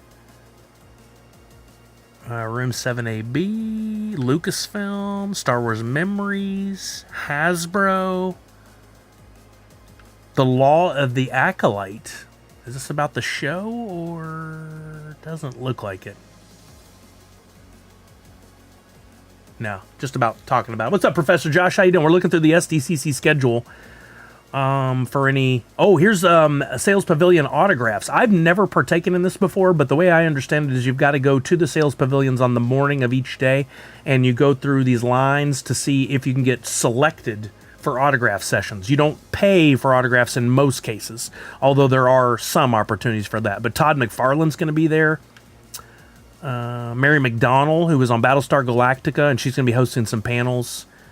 Richard Dent. Isn't that... no, not the Richard Dent I thought it was. Never mind. I was thinking that was Hunter. Is that his name? There's Todd McFarlane. Well, he's a busy guy that day. I know Ming Chen. There he is. Ming Chen is signing. He'll be over there. I usually run into him outside of the con anyway, so hopefully we'll get to do that again this year. Portfolio review? What does that even mean? You take your portfolio to show people? That's cool. Seeking creative individuals who are interested in breaking into the comic book industry. Is there a portfolio review alternative or the same type of idea for voiceover work? Because I would love to go and talk to somebody about voiceover work. Maybe there's a voiceover panel. I should look that up. I went to one time before, years ago, and it was really fun. The Susan, can't remember her last name, who's the voice of Wonder Woman. She was actually at Washington State SummerCon. She was on that panel. Okay, so we're into Saturday. The Ghosts panel in Ballroom 20. Ghost is a fantastic show. I haven't watched it recently, but that I went to one of their panels at SDCC before, and they were so much fun. If you're just looking for a good, fun panel and you need something to occupy your early morning on Saturday, go to it. It's fun. Then there's Futurama, which they're bringing back. Phil Lamar is going to be there. He was at Washington State SummerCon. John DiMaggio. I don't see Katie... what's her name? From Sons of Anarchy and Married with Children? Katie Seagal? I don't see her name on there. Ooh, Silo Season 2. I love the Silo show. So good. And Rebecca Ferguson is going to be there with Graham Yost, who also did Justified. Common's going to be there. Oh, that's a good one. And Adam Savage is going to be moderating. Is that the Adam Savage from... What's that show? Mythbusters. Is that him? I bet it is. Tara Strong asked if people wanted advice about voice work yesterday, says Fourth Curator. I mean, I definitely should reach out. I want to know, like, what's the best path? Who do I submit a tape to? What do I do? Sadly, I haven't spent time really, focusing on it and researching. I should. I have quite a few things going, though. We got an Anne Rice interview with the Vampire panel, Comic-Con Masquerade. Oh, the big Comic-Con cosplay competition, which I'm sure has some really cool stuff. There's 5 Secrets of Cosplay Leathercraft. Kelly's actually working on a wig for a cosplay for a friend of ours that she's trying to get done in time for next week so she can show off the cosplay. We talked about it on Friday, and that character from... I've already blanked. But we talked about it. It's really cool. I heard footsteps. I thought maybe she was coming to tell me what it was. How comics can empower marginalized teens. Well, that's very interesting. I like that there's definitely some outreach for helping people bringing together like-minded people or people that struggle with certain things. Or I like that there's that. Giving people a place to feel like they belong, which is very important. They're showing Ice Pirates. Love that movie. Love that movie. So fun. Starman, another great one. Galaxy Quest, love it. Velocipaster. I've never seen that, but I know a guy who was in it. I wonder if he's going to be there. Nope, his name's not on the list. All right, I'm still scrolling through. Let's see. Hall H, Superman and Lois special video presentation and Q&A. Greg Berlanti and Todd Helbing are going to be there, but it doesn't say if Superman and Lois will be there. That would be a fun panel. Berserker with Keanu Reeves. Oh, dope, he'll be there. That's cool. That's a comic book one. Star Trek Universe, I'd love to be at that panel. I love all the Star Trek stuff. I'm going to put it on my list. Entertainment Weekly's Bold School. Players in the entertainment industry share anecdotes about life lessons, how they found their voice, and how to pay it forward. Expect a lively discussion among fearless female. Okay, so this is the new name for that panel. Okay, gotcha. And binary forces in entertainment. Oh, it's interesting. So they renamed that panel from before. Oh, I did figure it out. It was, sorry. It was, I said it earlier. What was it? I've already blanked again. Jessica Chobot. That's who we were talking about, Tyson. Hall H, the Penguin panel, which is going to have Colin Farrell there, I would imagine. Oh, no. Oh, wait, panel includes Colin Farrell. Yeah, he is there. Virtually. That's an important note. If you're really excited about seeing somebody, they may not appear in person. That happened with the Rookie 1 year during the post-COVID era, where none of them actually showed, but they didn't tell us that ahead of time, which was kind of bunk. But, you know, you press on.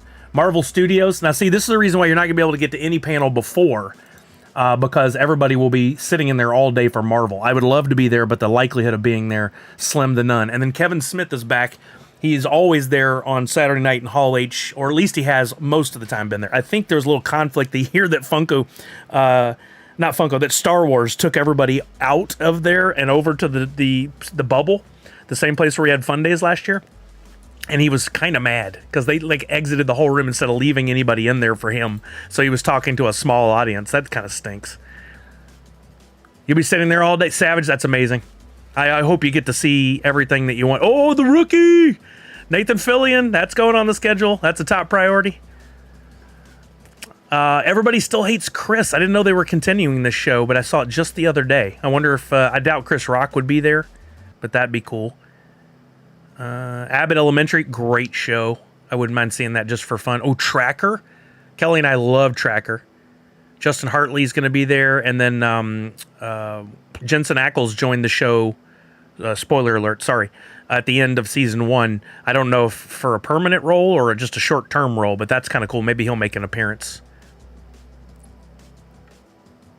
From season 3? I don't know From. Anybody know that show? It's animated now? What's animated now? The Everybody Still Hates Chris? Oh, that makes sense. Okay. Gaming Creator Connection. We're getting through this. We're almost to Sunday, gang. For those of you who are just bored to death, and then we're going to get some games in for sure. But I really wanted to do this before it was too late, so we could, for those of us who needed the discussion together. Did you end up finishing your royalty for TNG or bought the Freddy board? I'll have to look. I think I got everything I needed, Josh, but thank you again for your list. I appreciate you. We're going to look at the NFT stuff in a bit here, and I'll be able to tell you for sure. Room 10, Room 11... So many things going on. I can't remember if I completed it or not, to be honest. Blue says, From is a cool mystery sci-fi show. Okay, I don't know anything about that one. I still remember when Justin Hartley was on the soap opera Passions with his now ex-wife. I didn't see him in that era, but I saw him on, was it Smallville that he was on as the Green Arrow? Yeah, Smallville. And then he was on some more serious shows, and then he got back to this Tracker. I've enjoyed Tracker. It's better than what I thought it would be. Room 23 ABC, Room 24 ABC. We're looking for the big rooms. I'm probably skipping over a lot of great content, but I just don't have time to go through it all. There's the autographs again. Todd McFarlane. Was he just camped over there? What? Does he ever leave? Richard Dennigan. Even Ming Chen only had a very small window of time. That's crazy. There he is. There's Ming Chen again. Pretty much the same names. Sales Pavilion. Okay, on to Sunday. Now, Sunday, Hall H used to be huge. They've moved Doctor Who to another day, so this totally changes the landscape. Used to be Supernatural, Doctor Who, Breaking Bad, Sons of Anarchy. For years, that Sunday was a huge lineup. I'm interested to see what it looks like now. I bet it's changed. I mean, it's completely changed. And I don't even know if they do Ballroom 20 on Sunday. For some reason, I don't think they do. I bet Savage knows. It used to be easier to get into Hall H on Sundays because everybody was leaving. Do they even have Hall H? Wait a minute. Are you telling me... Are they not doing Hall H or Ballroom 20 on Sunday? Whoa, that's nuts, man. No Hall H on Sunday. That used to be the biggest. That was a huge thing to have Sunday. Wow, that's nuts, man. What about Ballroom 20? Is that closed on Sunday too? That means, I mean, a lot of people leave, but that means the show floor is going to be a little crazy. That is nuts, man. All right, let's see if there's any other things then on Sunday. I don't want to just completely pass up. There might be some fun side stuff here in some of the other panel rooms. Or like if somebody wanted to do a big panel and those two are shut down, they might just say, well, we still want a panel in another room. So you might see what's the equivalent of a big panel in a smaller venue.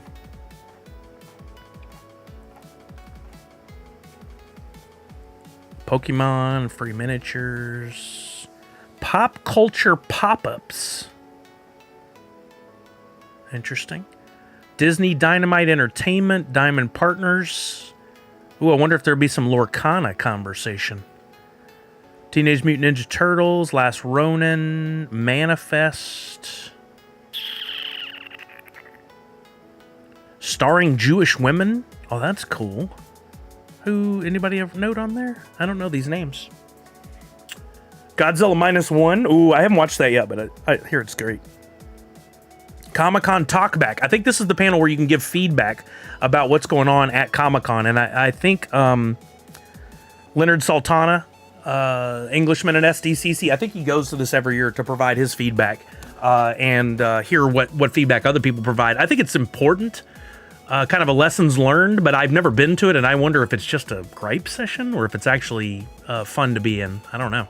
I probably won't be going, but... Conan... What are comic book editors looking for? How to build a droid, feng shui, some random stuff, but... I mean, it might be for you. Not for me. Deaf representation in pop culture. Oh, that's great. I know a few hearing-impaired... fanatics that might enjoy that panel. Hopefully they see that that's happening. Steve Ditko panel. I mean, he's passed, but Women of Marvel.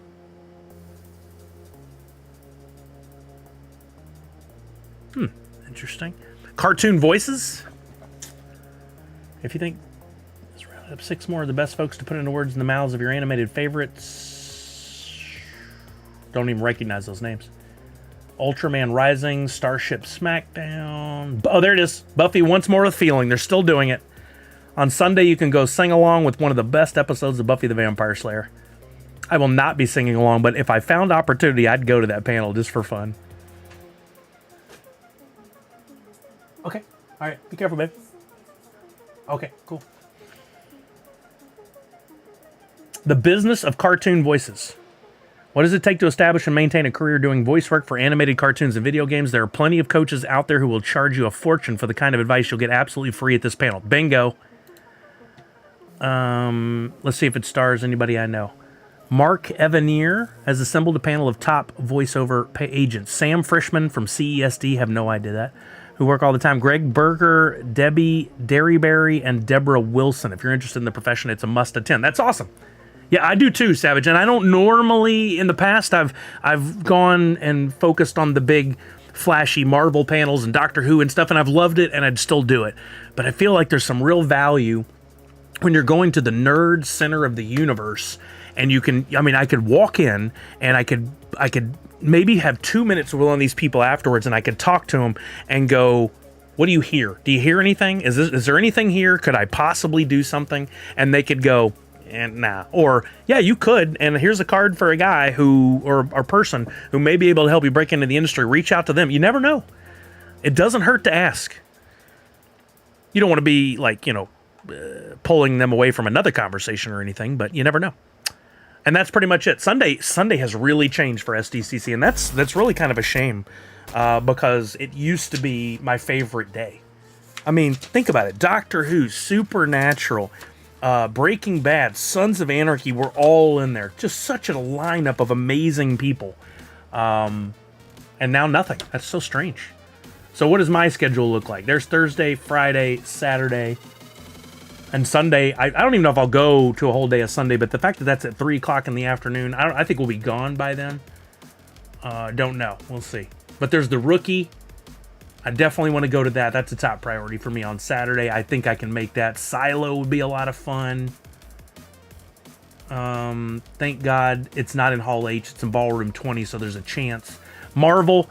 I mean, I don't know what Hall H looks like these days with the line, but I imagine that's going to be the toughest ticket in all of to get in, other than maybe that one that is where is it? The Marvel Studios Deadpool Wolverine Celebration of Life. But here I've got the schedule, and I think I can bring it up in my phone. I'm going to leave the tab open, so Sunday can be great for the showroom floor. So yeah, another thing that's interesting for those who might be going for the first time or didn't know, on Sunday afternoon, especially towards the end of the con, a lot of companies who are trying to get ready to leave will discount and or even give away some stuff. I haven't had a lot of luck in the past, but they don't want to take all that stuff home. If you listen to the lore, back in the day, Funko couldn't sell the Funko Fusion 2.0, which was the Pops, and they eventually gave them away at the end. Can you imagine? Stuff that's worth thousands of dollars now was a freebie to people who were around. It could happen. So at least get your eyes open and enjoy walking around the show floor. Let's play some. I know we only have like 6 people who have hung around for all this. I'm just kidding. We're gonna play a quick game of TwitchyTides, then we'll come back to the discussion. If anyone's interested, we could talk about what to pack for San Diego Comic-Con. But I'm only going to do that if you in the chat say, oh, I really need that information. Then maybe we could talk. We could talk a little bit about while we're getting TwitchyTides ready to play. Don't forget to sign up for the free NFT. Only fill it out once per person. No fake accounts, no bot accounts, no secondary accounts. It's one per person. Can't say that enough. Fill out the form and I'll send you the free NFT today and or tomorrow. Okay, fourth character, happy to share. So let me bring up TwitchyTides the game and get you guys entered in there, and we'll talk a little bit about it. Linder said, last Comic-Con, the prize mule gave a banner, Valor and Vellum prize package at the end of the day on Sunday. Oh, that's cool. That's really cool. Tyson, yeah, those are helpful things for sure. Tyson says, pack deodorant, extra shirt, extra undies, water, backpack. I mean, if you're not bringing an extra shirt and extra undies, and you need to be told that, but there is a long list of things, and one of the great sites is Crazy for Comic-Con, that's run by Tony, who also runs how am I blanking? Hero Within, the clothing company.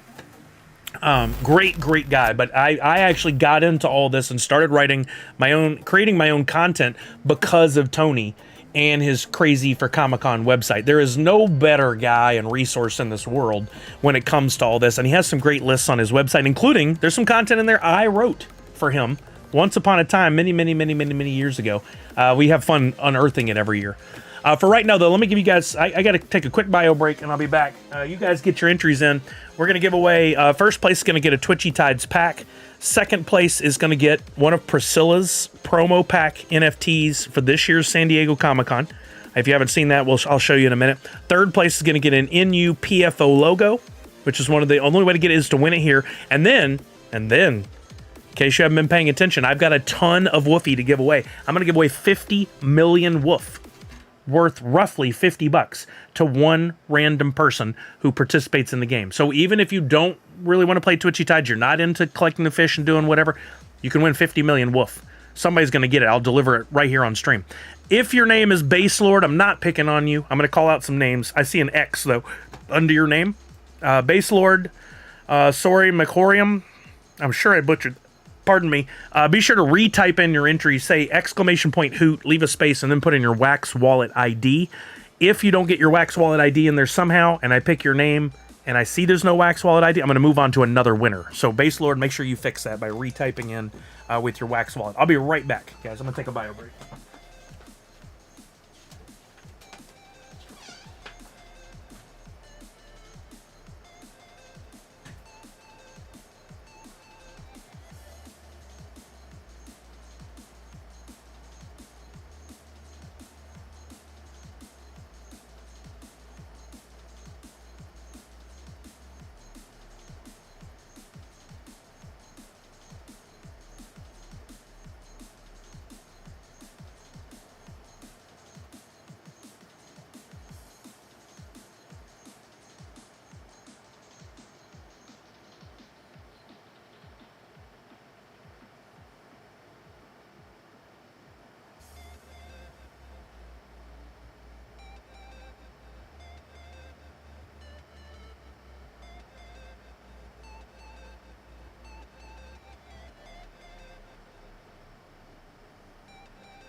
All right, let's talk packing while we're waiting. We'll give people some time to get on this while we chat. Probably keep it open for another 5 minutes. Where'd my music go? Is it just quiet? Just quiet. I would say the big things for packing, and there's a lot of nuance to it, but the big things for packing are go ahead and start laying out like what you're going to wear. Think about if you're going to wear a geek-themed shirt, does it match what you're doing that day? The panels you're going to, the people that might be doing signings, whatever, because you never know when you might be walking the show floor and you're a giant Futurama fan and there's one of the Futurama cast members happens to be doing something. They might stop, say hello. You might stop and go check out my shirt and they go, oh, cool, you want an autograph? You just never know, right? So be sure you think about that. Layout, like you need daily clothes, daily underwear, all that stuff. Make sure you got plenty of clean clothes. Yes, deodorant, we love to joke about it, but make sure you put it on every day if you're so inclined. Not everybody does it. Some religious beliefs, I think, are against it. That's fine. Do what you got to do. Keep other people in mind. Take some mint, some gums, or some mints with you if you think you got a little bit of the halitosis. If you might be drinking a lot of coffee, I know I do, so I'll be taking my mints and my gum. Showers are not optional. You should take one every day unless your religion says something against it. I don't know what the temperature is going to be, but you may want to consider bringing a hoodie if it's going to be cooler in the evenings. Let's look up the weather for San Diego.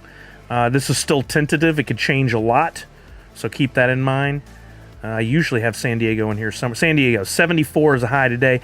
Next week, right now, Wednesday high of 80, Thursday high of 80. Probably going to continue that trend. Low in the evening, 65. You probably don't need a hoodie. Maybe a super light one, because the wind off the water can get a little cool in the evenings. Bring your sunscreen if you're going to be out in line. Bring a hat if that's helpful to you.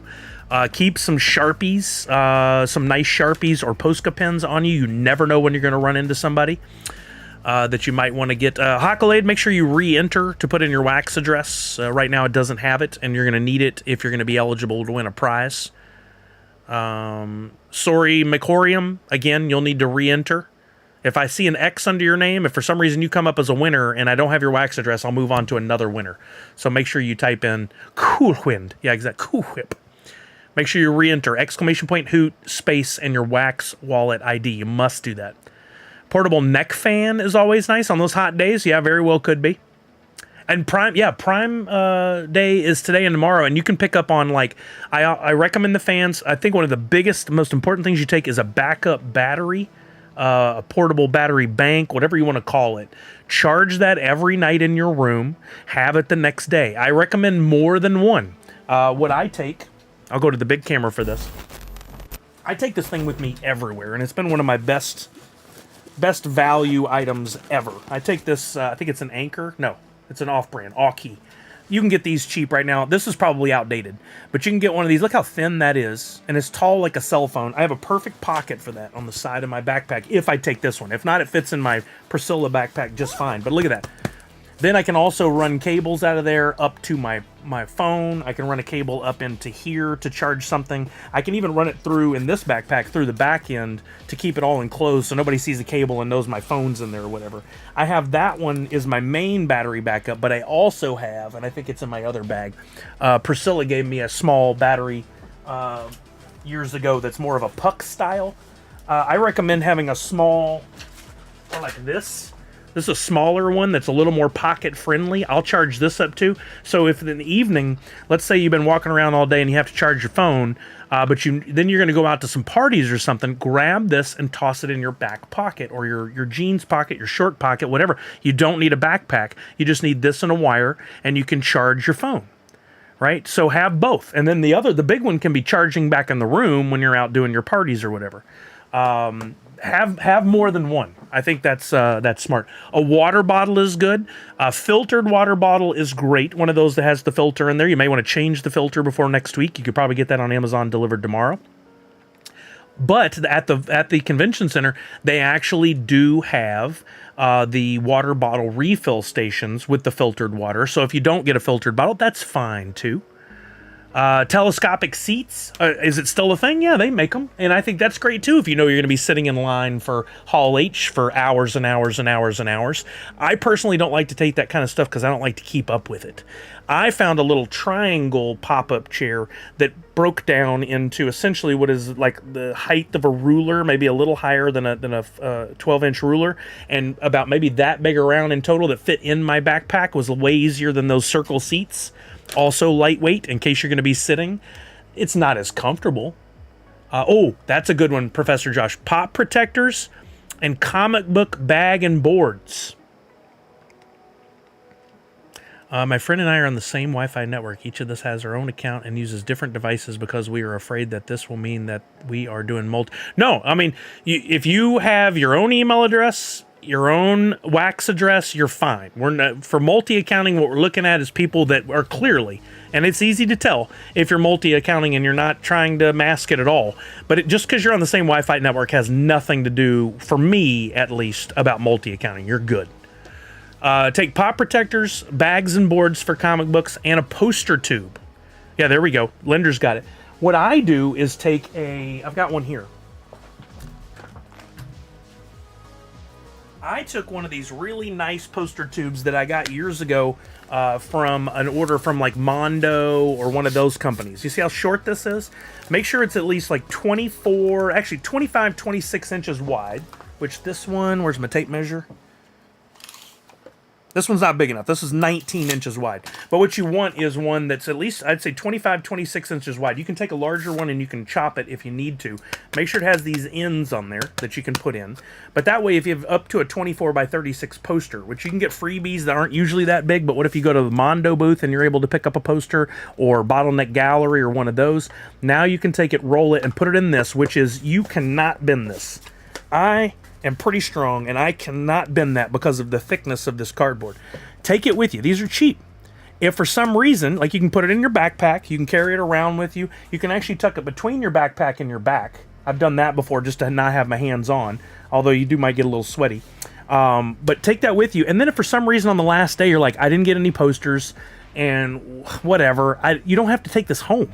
You could chuck this. You can give this to somebody else. It's one less thing to pack.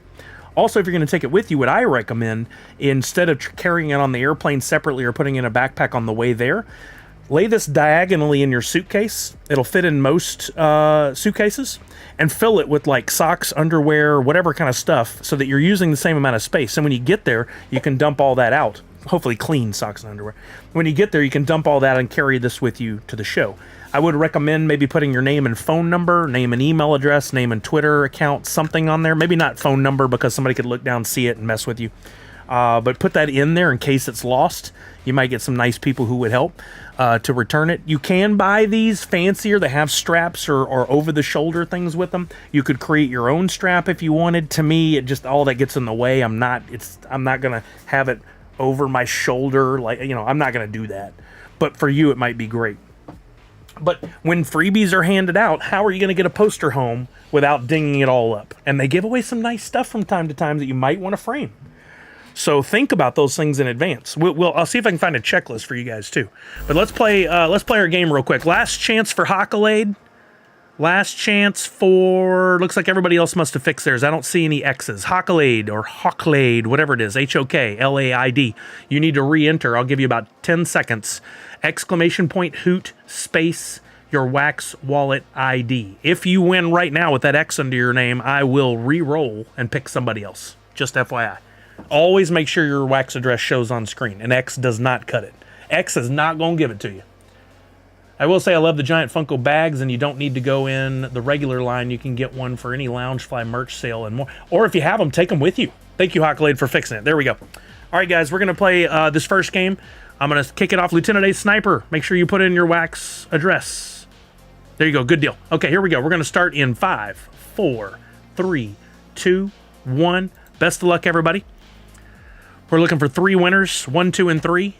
I'll unmute the tab if it'll allow me. And still no audio. Okay, great. First place gets a TwitchyTides pack. Second gets a Priscilla Valor and Vellum Sune promo pack for SDCC 2024. Third place gets an NUPFO logo, and then we'll pick one random winner who will get 50 million woof delivered immediately. Sorry about the sound. I don't know what's going on here, gang.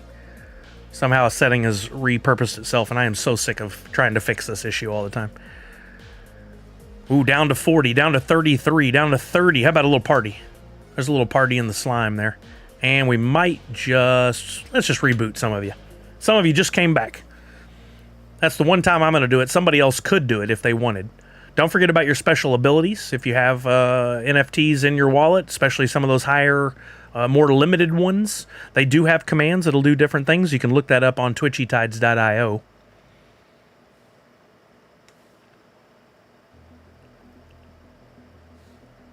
All right, down to 32. Hope you guys are remembering to feed your fish. Hope you're remembering to claim your tide, sorry. Hopefully you're remembering to look in there and see what kind of new opportunities there are for breeding and blending and all that stuff. Neopets? I'm not taking any Neopets with me to SDCC. We're down to 18. We need to get down to 3. I see somebody just frozen. Uh-oh. Hold on. Don't unfreeze yet. A lot of orange fish left. A lot of accounts that still have the basic common orange fish. That's great to see, honestly. You're having trouble claiming tide. Oh, Linda, really? I have not had that issue. That's interesting. I say reach out to Pop Paragon and give them the issue that you're having, descriptive as possible without, going too crazy, and see if he might be able to assist. We're down to 10. So weird without the sound. I'll have to try to get that fixed again. I'd say clearing cache is usually good for your browser. Try that. Sometimes it just holds on to information, and that will shake it loose, if you will. We're down to 8. Make that 7. I was about to say 6, but not yet. This music, if it were louder, almost goes with the game. Don't forget to check out the new Battle Bowls, where you can run games while we're not streaming and win some Aqua. Is it called Aqua? What is the thing you win? I've blanked. There's Autumn's Toys trying to help. That's nice of you. I just can't grasp the how-to for some reason. You lost me there. Do a disk clean up and do a deeper clean to remove unneeded files. Yeah, I use CC Cleaner on mine. It's really cool. Yeah, Aqua. Thank you, Hussein. All right, we're down to our 3 winners. I don't want to say names because I'm going to mess up who gets what. But as y'all are knocked out, we'll see who's in third, second, and then first. Ooh. That shark may go by. Oh. Okay. Whew. I thought you were going to it. And in the Discord, your favorite place. New battles get posted with links to join, and ended battles post within top 3 places and the link to replay or view all the... Oh, that's cool. Yeah, I'm sure some people benefit from that. 3rd place, MSK PvP. Yeah, I just go to the completed tab and I can get the information I needed there, but that is a nice way to look at it, I'm sure. Sacrifice, is that a thing? Oh, Nostalgia Corp in 2nd. Was that really a thing? I feel like it's not. In 1st place, NF Team 0173. NF Team, you're first up. I'm giving you a TwitchyTides pack that you can do with as you please. You can sell it, you can flip it, you can send it to a friend, or you can open it and use the components. Oh, sweet. I got one of the 4th of July. Oh, number 14. What a low number. So cool. Sorry, I got distracted. Pack, TwitchyTides. I haven't looked at my wallet in a couple of days, clearly. I was too busy. That'll be a TwitchyTides 2.1 pack going to you first. You're welcome, NF Team.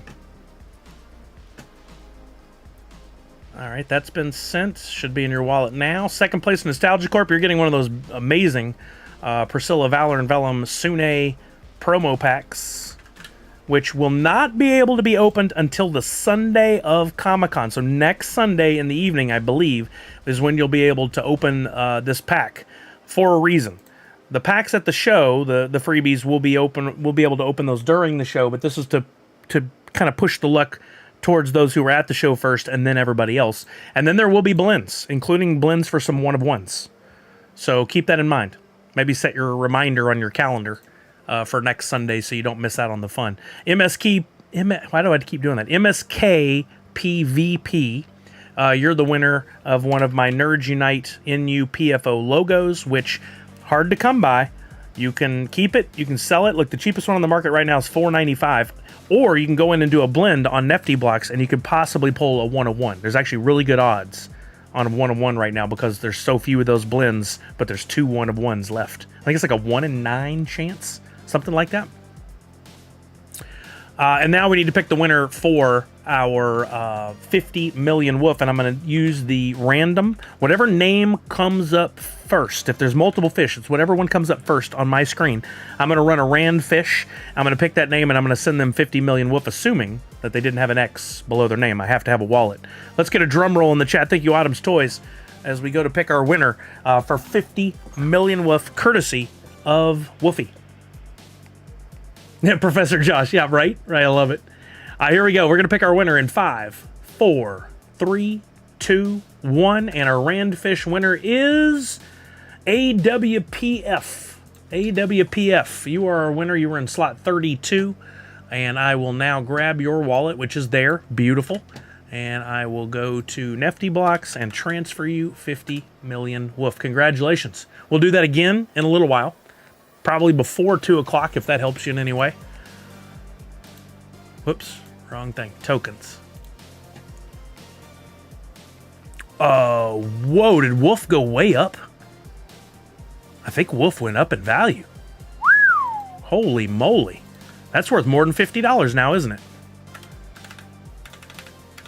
Awesome. I haven't looked at the daily value. That's amazing. Okay. I'm transferring 50 million woof to you. It's yours to do with as you please, but keep in mind, you could hold it. It could continue to go up. It could go down. Could delist to 0. Or remember, there are some NFTs available on the market to purchase using some of your woof. I have some, and so do some other creators. My logos that I've been selling lately, I've been making available for 1.5 million woof, which actually puts them more expensive right now. I may adjust that. Personally, I'm holding. And I've been acquiring more woof whenever given the opportunity. The majority of this that you see here on screen is woof I need to give away. $62. That's awesome, Zach Bonifer. I will be giving away more woof every stream, except for when I'm out doing like lives at San Diego Comic-Con. So don't miss my streams. Again, sign up for the newsletter so you get reminders of when I'm streaming. I don't want you guys to miss out. Let me transition over real quick, continuing our SDCC talk and talk about packing and some pro tips. Let's look up Crazy for Comic-Con website. Even if you're not going to San Diego Comic-Con, this might be helpful for the other cons that you go to. If you're going to a local con, if you're traveling for a con, whatever. But Crazy for Comic-Con, this is Tony right there. He also runs Hero Within. That's a clothing brand that's done Star Trek, Godzilla, Marvel, DC. He's had those licenses. He makes some really great stuff called Hero Within, if you've never heard of it before. And he has on here, let's see the categories, past Comic-Cons, podcasts, or you can search. Where's the search for the blogs? Let's try here. Let's try to search for packing. And we'll see. He's hosted a lot of panels, too. Tony's a very experienced panel host. This goes back to 2015 he made this video, the ultimate packing list. So there's going to be some outdated stuff, but I imagine a lot of it is essentially still valid. Here's essentials for the perfect con bag. So not your packing, but what you're walking around with. A comfortable bag. I like a backpack. You may like a shoulder bag. Something you can keep up with. A water bottle, hands down. Your electronics. Don't forget your power banks, your cords. If you're going to use your phone as your main camera, great. If you're going to take a separate camera, which will save your phone battery, make sure you have your SD cards, you're powering that up, all that good stuff. Medication. Life doesn't stop. Make sure you have your medication for whatever. Deodorant to touch up during the day. Maybe a little spritz of cologne. Kelly got me a cool thing that's a little separate dispenser, a spray. So I don't have to take a big cologne bottle with me. I can just fill that from my cologne bottle and have a few spritzes to walk around with, but they're in a protective thing that you have to twist so it doesn't accidentally spray in my bag. Some of those wipes. Moist towelette wipes are really good. They come in like the kind of, you pull up the top thing and pull out one wipe and they're moist. You can clean yourself with it. You can clean your face with it, which feels nice if it's a hot day. Hand sanitizer, very important. You're going to be, I always get sick at these cons. It's a known thing. I'm going to try really hard this year to maybe avoid shaking hands and just go, I can't get sick. I'm not going to do it, but there may be the occasion where there's a business opportunity and I don't want to be rude. So maybe sanitize before and after. ID and cash. Some booths won't take cards. I don't think that's much of a thing anymore. Some won't take cash. So make sure you got your credit cards and your cash. You'll need your ID, of course, if you're traveling, for sure, for airports or whatever, but you may need to prove who you are against your badge as well. So make sure you're traveling with that. Tissues and wipes, we talked about that. Your con schedule. If you didn't go in and put it in the app and you don't have access to the app, make sure you print it and have it on yourself. Snacks. This is an important one. This is super important. Take your snacks with you. You don't know when you're going to get to eat, but you need to keep your energy level up. I recommend taking daily vitamins, whether that's in the pill form or shake. Kelly and I do a green juice every morning. I'm going to be taking that with my shaker, and that'll be my morning start. You want your water. You got to stay hydrated. That's going to help a lot. But remember to take high protein snacks that won't melt. Don't be taking chocolate protein bars. That's probably not going to be best for you. But things like, or if you do, make sure you have some sort of way to keep it cool. But things that are high protein, beef sticks, jerky. I wouldn't recommend string cheese unless you can keep it cool. There's plenty of energy power bar type situations that'll have the protein. You also still need to keep your carbs up so you have energy. I recommend like the Bobo's oat bars. Peanut butter crackers would be great. I mean, whatever is good for you, but make sure you have high protein and some carbs. The protein will keep you full. The carbs will keep your energy level up. Don't recommend ice cream unless you're out and about and you can go to a place that has the ice cream kept cold for you. Otherwise, you're just going to be drinking a room temperature shake, and that's probably not ideal.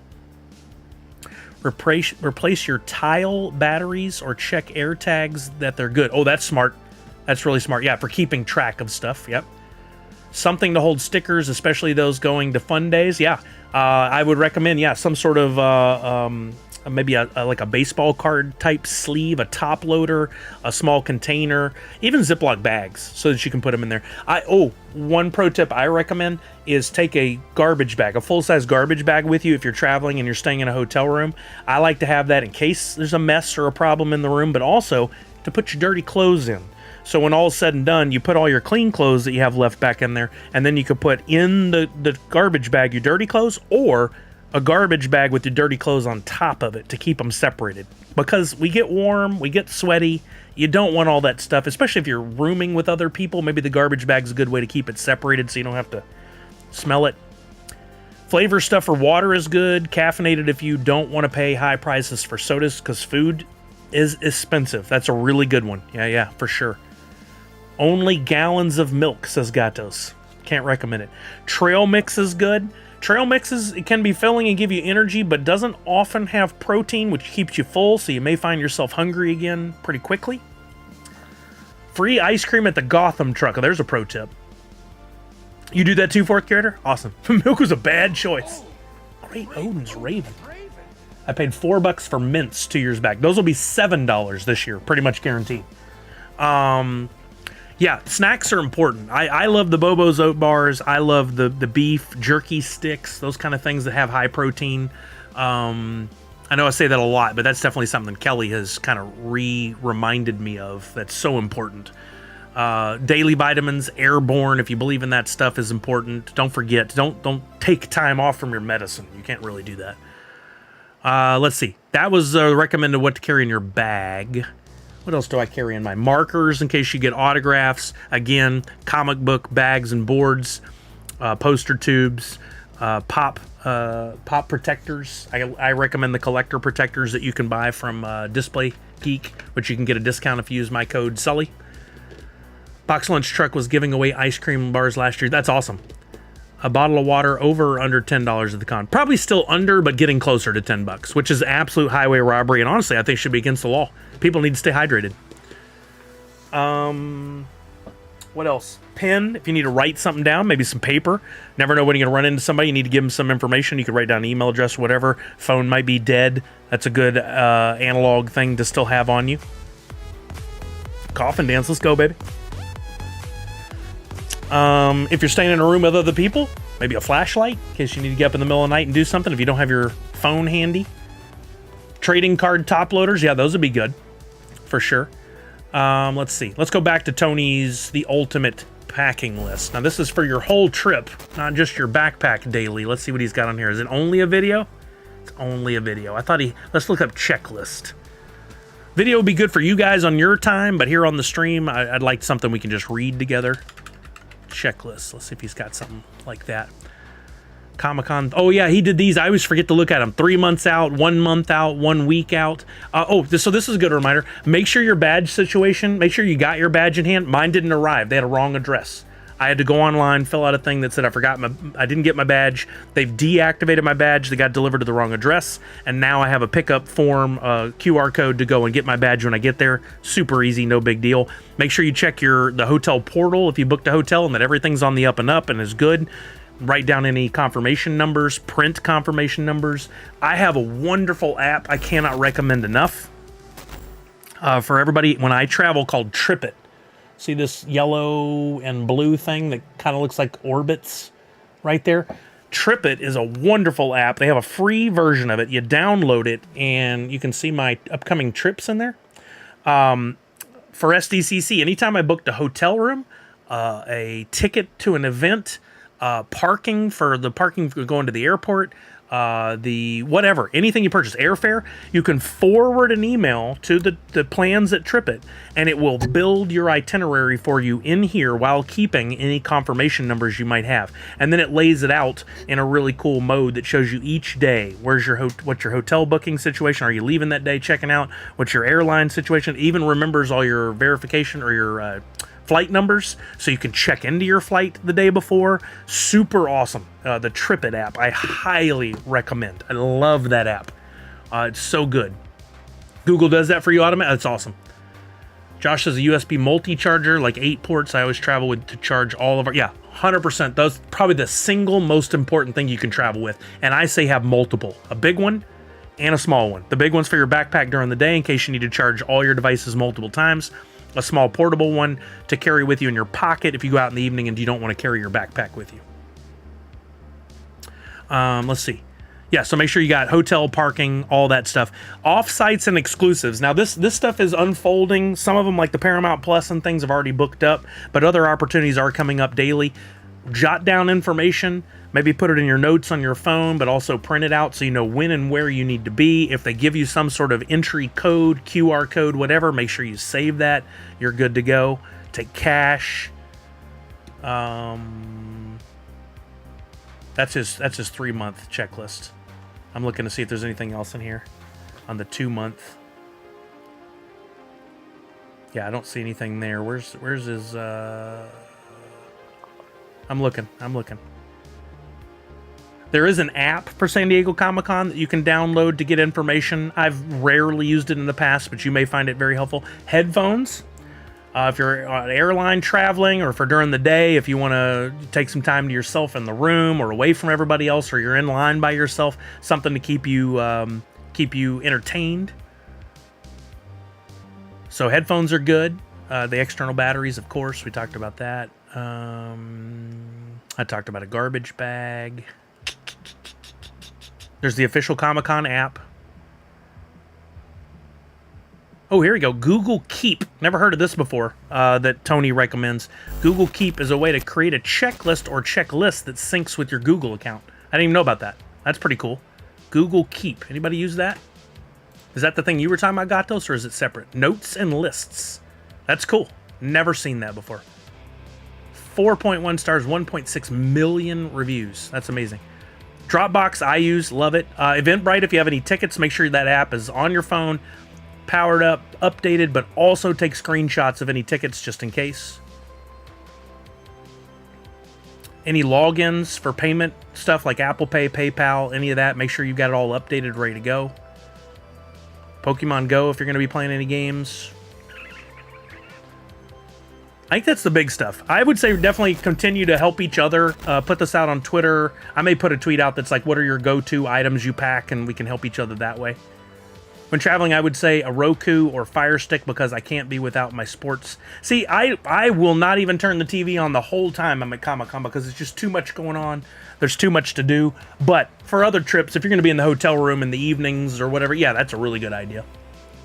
Shoes. Oh, yeah. So make sure you have some good, comfortable shoes with good padding.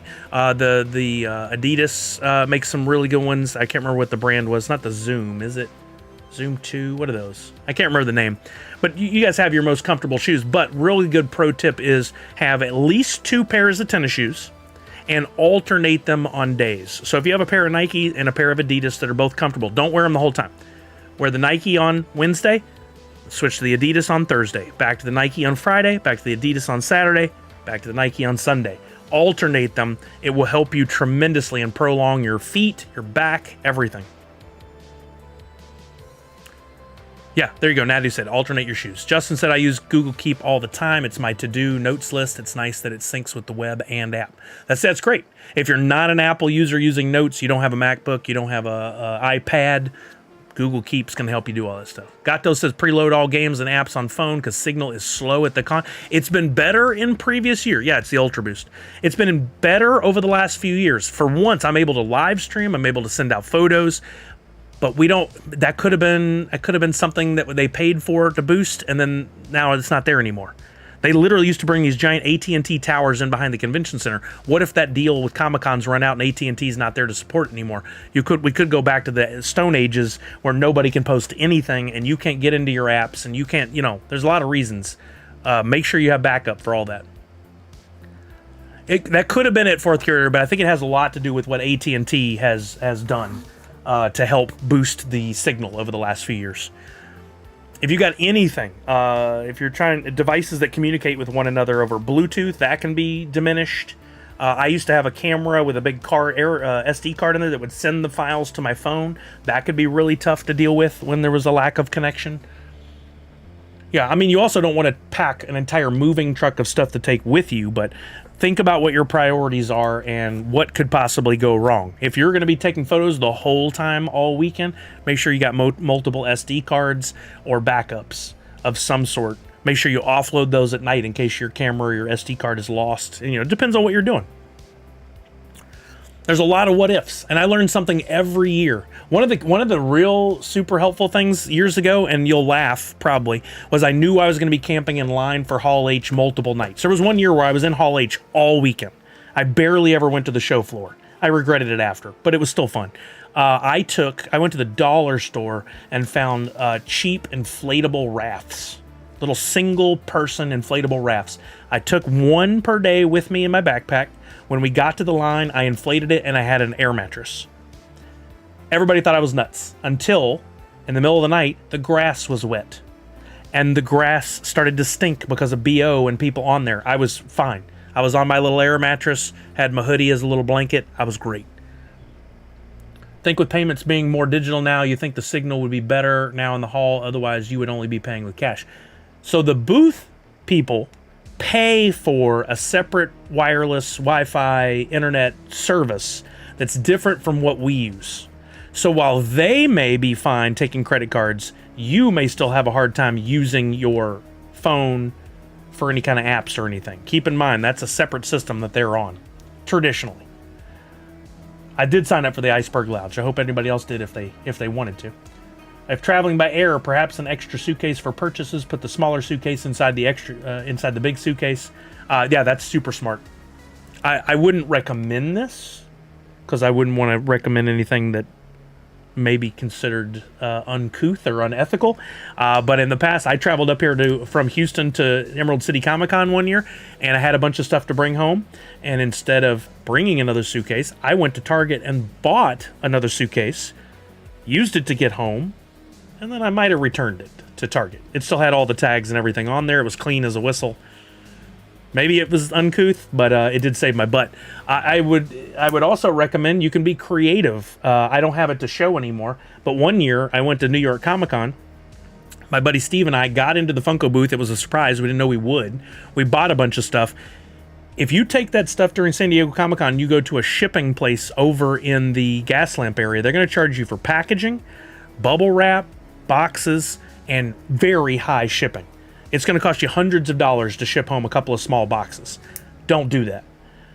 You can go off-site a few miles, and you can use a UPS store or a shipping place, and you can save yourself some money. But to save yourself even more, that year at New York Comic Con, we took cardboard boxes we found, we cut them down and taped them together to make a travel portable box, the exact size of those luggage check things they have at the airport where you put them in there, and if it fits, you can put it in the overhead.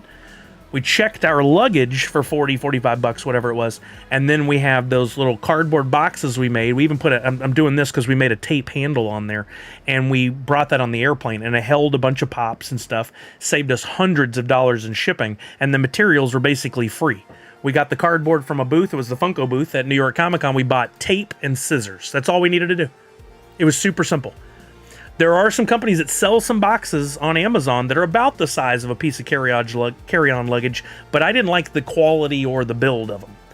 But it might be something to consider in advance. You could toss tape and even scissors or maybe even I don't recommend a box cutter at the airport. That's probably a bad idea. But you could have that in your bag so you could make something if you needed to. Yeah, I wish I had it to show. It was a brilliant... it was simple design we made in the room in like 30 minutes while we were eating pizza or something. And it worked perfectly. Got to the airport, carried it in. Somebody goes, "Oh, sir, that's not going to fit in the overhead." They're like, "Can you check it in that thing?" And I went over there and it slid down in perfectly with like a 1/4 inch on each side. And she goes, "Oh, it's like it was built for that." I'm like, "Right? Cool." Because I had built it using the information I found on the internet the night before for the size of the box. It works so well. I would carry that with me, but I can't easily break it down and rebuild it. I might as well just build a new one. Yeah, Funko always has extra boxes. That's right. The booths get rid of cardboard left and right. It's not going to be a problem to find some cardboard. That's super simple. All right, what else? Any other... for anybody that's a noob going to SDCC, if you have questions, this is a safe space. Feel free to ask, even if you think we've gone over the answer 100 times. So nice, Linder. So easy for all of us to help each other out. We want to help you out. If you don't feel comfortable asking here, you can always hit me up on Twitter, CS Sully, ask me there. I love getting questions from people about the cons, related to the cons, not trying to be silly, real questions. Also, good luck if it's your first time. What's that? Good luck if it's your first time. Gotcha. Yeah, good luck. I mean, look, if you're going to San Diego Comic-Con, yeah, I've said this 100 times today already. Oh, thank you, Flantally. Go and have a good time. Don't stress. If you're stressing about your schedule, what to do, how to get somewhere, money, I think you're in it for the wrong reasons. Go have a good time. See your friends. See the things that you can see. If something's full, if something's sold out, if there's something that's canceled, it's not going to ruin your trip. There's 1,000 things going on all over the convention center, outside the convention center, over in the gas lamp area, off-site at different hotels and event facilities. I've done everything from being right outside of Comic-Con for a little party on a boat behind the convention center. We went to a a live table read for Archer with the full cast and Christian Slater. It was awesome. That was right behind the convention center. I've been off-site to one of the museums for an IMAX trailer fest where they showed the trailers for all these movies. It was sponsored by a vodka company. There were free hors d'oeuvres. All that was going on, no cost to us, free bus ride. I've been to parties in Gaslamp. I've been to hotel rooftop bars for parties. Like, there's always something going on. The IMDb boat, yeah. I've never been on there for any of the interviews, and I don't even know if you can get on there. But I know Kevin Smith in the past has done the IMDb boat. I don't know if it's going to be back this year. But I did see that live Archer table read, and that was freaking amazing. That was so fun. All the cast was there, and they read an entire full episode on the boat. Tarzan Puma says, I always bring my own pop protectors and protector sleeves if I can. Yeah, we talked about that earlier. That's a great one. Cheaper than buying there, especially if you have a schedule, you know how many to bring, maybe bring a few more than you expect. But extra pop protectors are certainly not going to hurt. You might be able to help a friend, take $1 from them if you want to cover your costs, or just be nice. It's whatever you want to do. Christian Slater is scheduled. Oh, yeah. Fourth Curator says, now I'm a great planner. I mean, you learn over years. And you're going to learn something and then forget it. You're going to learn something and it becomes part of your every year checklist. You're going to learn something from somebody new. You're going to help other people. I mean, it's there's a lot of ways to help. Oh, bring if you ever suffer from headaches, especially from headaches if you're dehydrated, which I struggle with, take your electrolytes, hydration, like G Fuel hydration. You can always take this in your bag, or you can put it in some Ziploc bags. Taking hydration will help kick that during the day. Also, headache medicine. It's not easy to find that stuff unless you want to pay out the wazoo for it at a little convenience store or a grocery store or whatever. There's a Ralph's grocery store not too far, walking distance-ish. It's a little bit of a long walk from the convention center. If you need anything, that's probably one of your best bets. Exactly, Chuck, you know. I always look forward to running into Funmaker Mike and getting a quick photo and possible auto. He's so cool with all the fans. Oh, I mean, he's a great guy. He gets it. He's the one last connection to the fans. And he's doing, from what I can tell, a great job. So, I mean, he is doing a great job. But I feel for him because he's doing it all himself. And plus fun days, plus the booth, plus these panels. Like, I don't know how he does it and doesn't just pass out. That's a lot. I can tell you. And I was half his age when I was doing it. Maybe not half, but 60% of his age. Something like that. Yeah, it's a lot. But again, if you have questions, please ask them to myself or the community. Help others if you see the questions. Let's actually go to Twitter. I want to show you guys. I want to look at SDCC. Remember, like, there's a lot of companies that I use Twitter. I like Twitter, right? That's my go-to. I'm going to open a new tab. You want to see one of my favorite memories of all time? This is a fun story for anybody who hadn't heard it. Here's Nathan Fillion at the old Nerd HQ in SDCC 2015. My buddy and I were literally outside of the room when this was happening. I was in line for the Supernatural panel that was going to happen after this. Nathan Fillion does this thing where, and if Nerd HQ was a thing, he'd be doing it still. He takes stuff that people have given him, and he auctions it off for charity. And so somebody may pay $200 for a watch. I've seen it happen. $20 for a little card with his autograph. Or in this case, what you're looking at is a Nerd Foo shirt that I designed for my buddy and I, Steve's business back in the day. We had given him the shirt at Dallas Comic-Con, and during SDC Comic-Con, he auctioned off our shirt. I'm literally 50 feet away outside the room when this is happening. I can't see it happen, but the next day, it's on IGN's website. He picks it up and he goes, a Nerd Foo shirt? What? I don't want to give this away. A Nerd Foo shirt. This is awesome. He says it several times. He auctions it off for like $80, signs it, and gives it to the person. One of my favorite moments that I wasn't even in the room for. But Nathan Fillion advertised our business because we gave him a shirt. Sploosh, exactly. I love Archer so much. This was just such a great moment. I still, it still gives me kind of the tingles whenever I know that happened. And I'm such a big fan of his that it's just so awesome to see him doing the stuff he does. He gets it. He's like the biggest nerd fan himself. And then when he interacts with fans, you see it. Yeah, exactly, Chuck. Phrasing! Nadu, I don't even talk to Steve really anymore. He decided to kind of walk away from it, and yeah, when I see him at SDCC or whatever, it may come up in passing, but I'm not going, and I don't want to speak badly of Steve, that's not my point. He's moved on, he's busy in life. I don't have time for it. I certainly don't have time to carry it and do all the work, so that's probably never going to happen. Speaking of, I've just looked up the hashtag SDCC. Here's Goldie Chan. I was telling you guys about her earlier. She writes for Archie now, and there's her schedule for SDCC. But looking up the hashtag SDCC, or I think you put a comma, just SDCC, or hashtag SDCC 24, SDCC 2024. You can start to kind of sort through all of the tweets that are out there, and there's going to be a lot of information shared from different people, and they all use different hashtags and stuff, but you can look through and you can find out about parties, off-sites, stuff like that. There's also other websites. I think we all know of some of the ones. One's been promoting Priscilla stuff lately, and I'm specifically not saying their name because I don't support them, but in case you want to, you can look up those sites and you can get a lot of information about the off-site SDCC parties and stuff. You never know when you're going to find out about something. Oh, I can't recommend the Sonic Speed Cafe. I heard horrible things about this last year. People said they went and the food was overpriced, and it basically was like a ripoff of Sonic. It wasn't actually licensed Sonic. Con Rangers, I love his badges. He does some real fun stuff. But these are opportunities to look through here, and you never know what you may find out about, including exclusives, signing schedules, off-site parties. There's a lot of information if you're willing to sort through and look. Let's look up SDCC without the hashtag offsite, and let's see if there's anything.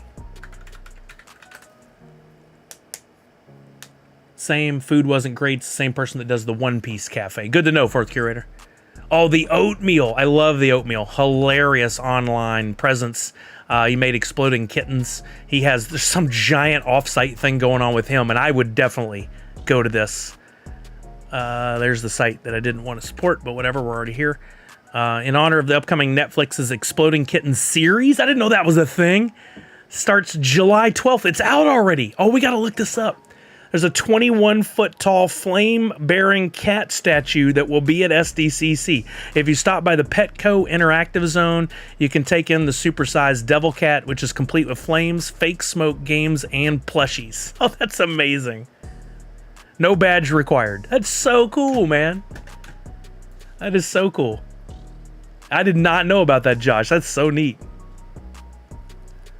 Shaun of the Dead 20th anniversary party? What? I love Shaun of the Dead so much. On 525th Avenue, open Thursday through Sunday, transported directly into the universe of the... I wonder if they remade the bar. The event will recreate the Winchester Tavern, right as I say it. There it is.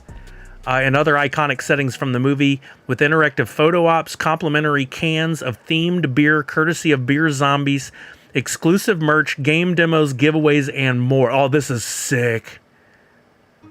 An early playthrough of Shaun of the Dead inspired level of the upcoming co-op action game Funko Fusion.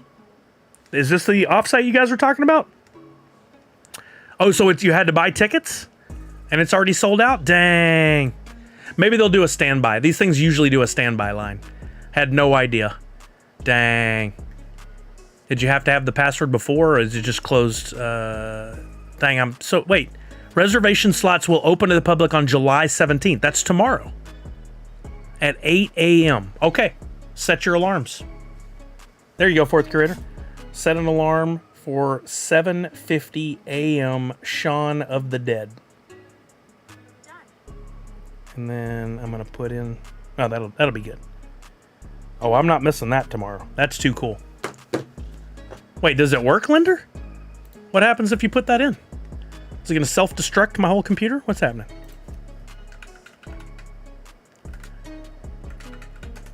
Be cool to take a Shaun of the Dead pop in there and take some photos with that background. You're not going to get an opportunity like that again. Well, it's sold out, but there's going to be this RSVP thing tomorrow at 8 a.m., so there's going to be other opportunities. Sounds like saying sold out makes it sound so definitive, but like it seems like there's an opportunity tomorrow. That's where you'll be able to demo Funko Fusion. So cool. You know what? I should reach out and ask my contact if they could get on a list for that. Right, Savage? I have them. I don't know where they're at, but I need to look those up. You know what? I'm gonna look them up right now. It can't hurt to ask. Least they could do is go, no, who is this? Lose our number. Which they have essentially done, but. I'm going to send this before I forget. May say sold out because the tickets aren't available. Yeah, right, exactly. That's what I'm thinking. I'll try for it along with the... Oh, did the Skunky drop finally... We finally got a day for tomorrow? I know they got postponed a couple of times. Just wondering if there is any chance to get on the list for the Shaun of the Dead / Funko Fusion thing at SDCC.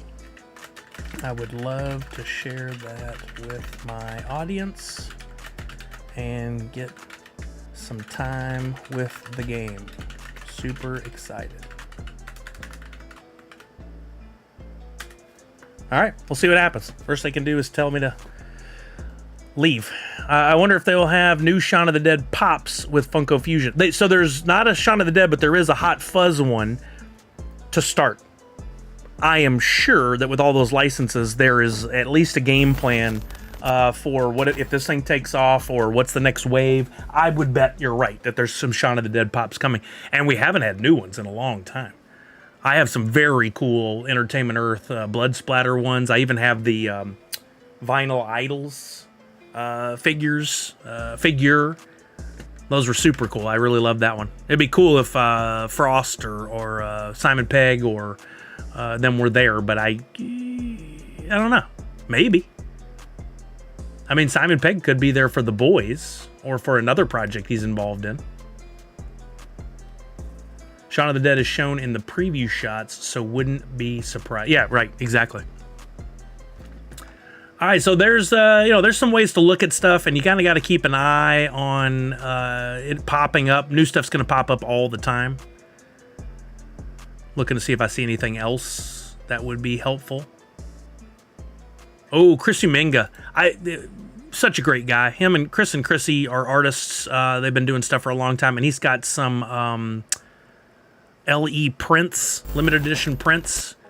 Here's a look at one of them right here. $25 for an 11x15 LE 50 pieces. That's really cool. There's V, Hulk Hogan, He-Man, Karate Kid. Look at all this 80s stuff. Back to the Future, Scooby-Doo, Gizmo, Alf. That's so cool. There's even a little chicken nugget down in the bottom right. There's one of the California raisins in the bottom left. Like, this is everything my childhood was. Mad Balls, Mr. T, Rubik's Cube. That's so cool. They used to do the Lego minifigs was a big deal, but I don't know that Lego does that anymore. I don't know what they do these days, but you never know when they might bring it back. Chris Umenga has these pins, bookmarks, this other print. Just such a talented artist. He does some really cool stuff. Look and see if there's anything else. I think this site has an off-site or party... Yeah, off-sites. Let's see if there's anything else cool in here. There's Neopets. Did somebody bring that up earlier? I think Gato said something about Neopets. X-Men 97 cast ready to party at the Anti-Hero After Party. Whoa, that's cool. Abbott Elementary is bringing AVA Fest. That's going to be one of the off-sites. Jason Derulo. The Fandom Party is back. Oh, that's so cool. I saw Linkin Park there one year. MTV did a thing at SDCC and had Linkin Park. That was so freaking cool. Pinball Pop-Up Arcade. Oh, that's neat. Wait, these look like exclusives. Yeah, MTV had a thing a couple of years. Look at this. Stern Pinball has exclusives. Jaws, John Wick, pint glasses, Godzilla versus Mechagodzilla, Jurassic Park. Whoa, so cool. The arcade will be located inside the Marriott Marquis Hotel and will be open. Those are the times. Oh, that's cool. I know for a fact some folks that we'll be seeing at SDCC are giant John Wick fans. I need to send them this information. Arcade is free. Yeah, in the past they've had access to the arcade is free. If this is the same thing I'm thinking about from before. Hold on, let me bring this up and send it real quick before I forget. We've got SDCC Stern Pinball 2024 exclusives.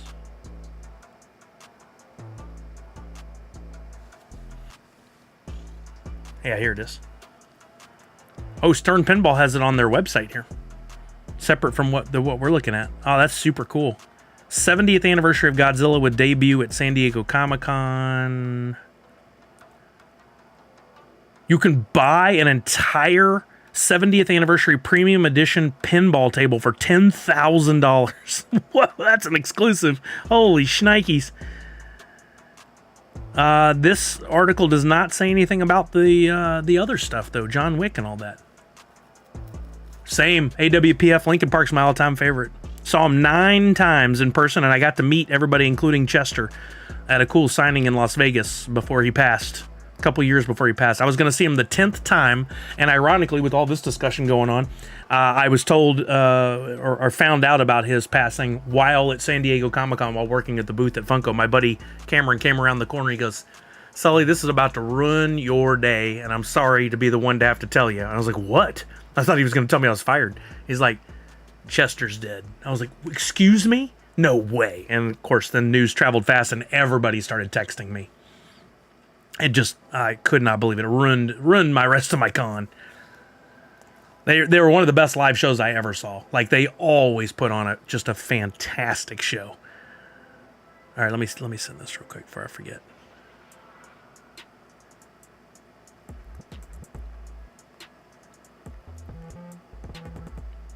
John Wick exclusive stuff from Stern Pinball at SDCC.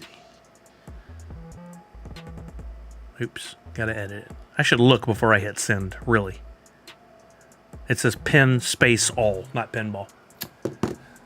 Yeah, it really hurts, but you know, they'll still always be one of my all-time favorite bands, and I love listening to their music. It took me a while before I could listen to it again, just because it was tough emotionally, but... there's a Kingdom of the Planet of the Apes offsite.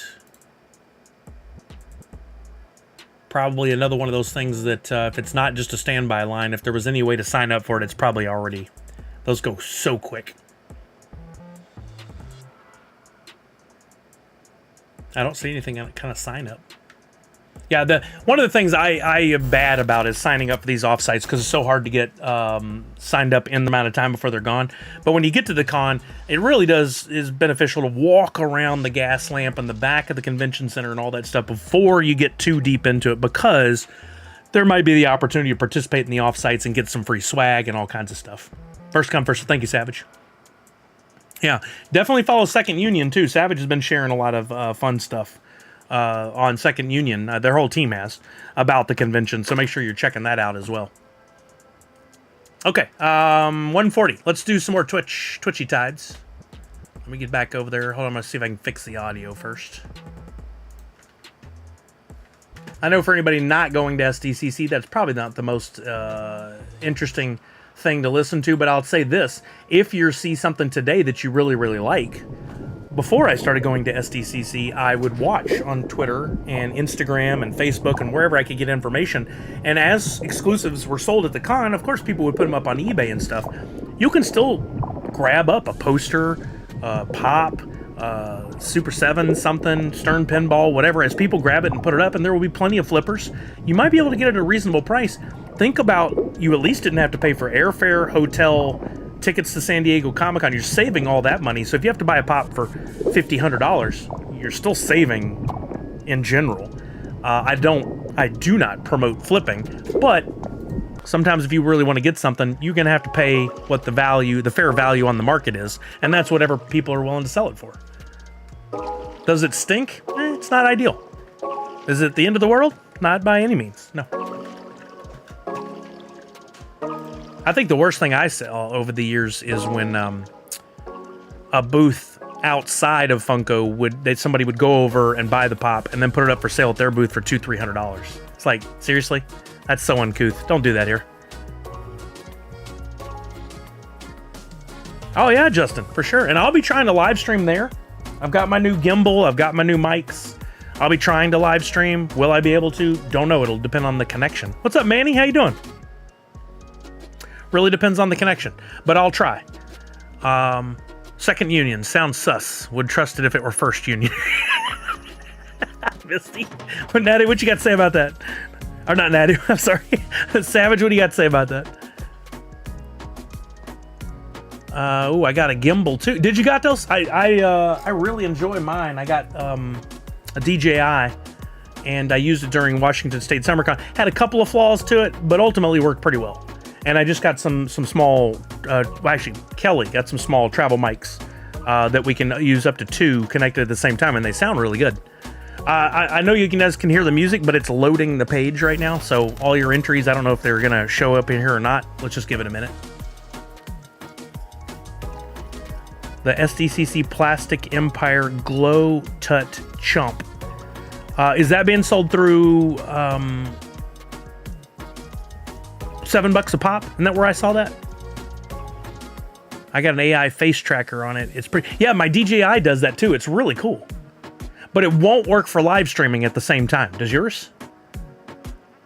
I have a lot of things to say, and the Second Union Bank ain't one of them. Satisfied customer.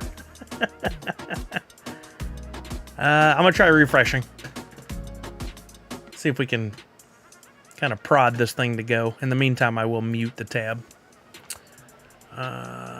Barely has a sweet plastic empire. Yeah, $7 a pop. I saw that. Very cool. I even tweeted it and we're like, you had me at barely. I'm gonna look on Twitter real quick and see did anybody reach out about that possible trade for tickets. Oh, Flantality, thank you for the follow on Twitter. I just saw that. Appreciate you. Flantality, you're German, right? Do you know what's that? There's a guy who is a Funko collector who is German. And I can't remember his name, but I follow him on Instagram. If I can remember, I'll have to look. I love his content just because he's always so happy. Do you know who I'm talking about by chance? Flantality, German pop collector. Oh, well, I'm looking on Twitter. He's not going to be on there. I'm looking on Insta. No? Okay. If I can find it, I'll share it with you. Oh, yeah. Don't forget about Butts on Things. Our friend Butts on Things. Really nice guy. He's got some cool exclusives for San Diego Comic-Con, including this one was just revealed. It's like a Lego minifig Deadpool, but it's from behind. You see the little butt. His art is so fun. Oh, there's a Wolverine, too, of course. I need both of these. These are awesome. This is going to be the year of Deadpool and Wolverine. They're going to own this convention. They're absolutely going to own this convention. And Ryan Reynolds and Hugh Jackman are going to be everywhere. I would not be surprised at all if we see them just walking around. I'm looking through to see if I can find this this guy that's the Instagram. German Funko collector. Okay, cool. Looks like we're finally in on the game. So you guys get entered in. Blue Kachu, Mysterious. I love that name. Make sure you re-enter so that we can get your Wax Wallet ID in there by typing in !hoot, then leave a space and put in your Wax Wallet ID. Make sure you do that so that the X goes away and your full wallet is connected. All you gotta do is type it in again to make it show up. Oh, here's the barely available metallic Krang that's gonna be at SDCC. This is awesome. I love barely stuff, and that is a great, great figure. How cool is that? That was shared by Barely Available and $7 a pop.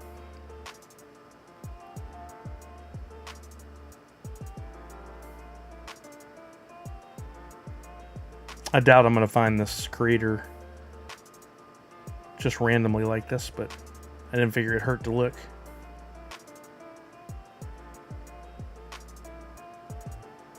I'll try to jot down the name if I see him again.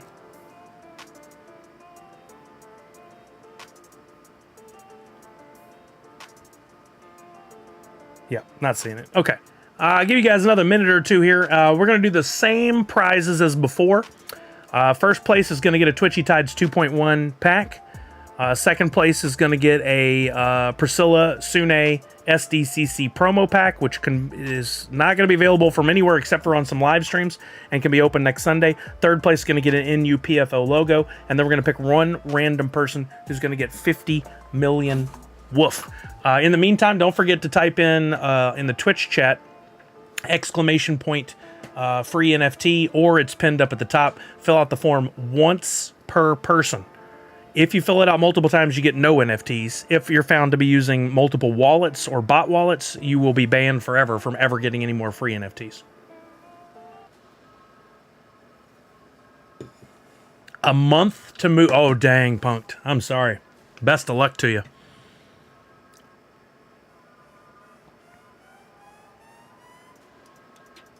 All right, Willibard's in there. I'll give you guys, how about one more minute? Give me a timer for 1 minute.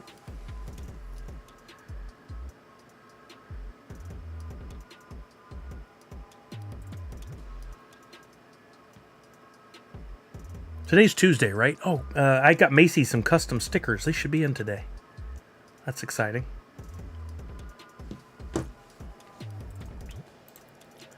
My badge ribbons are supposed to be in next Tuesday.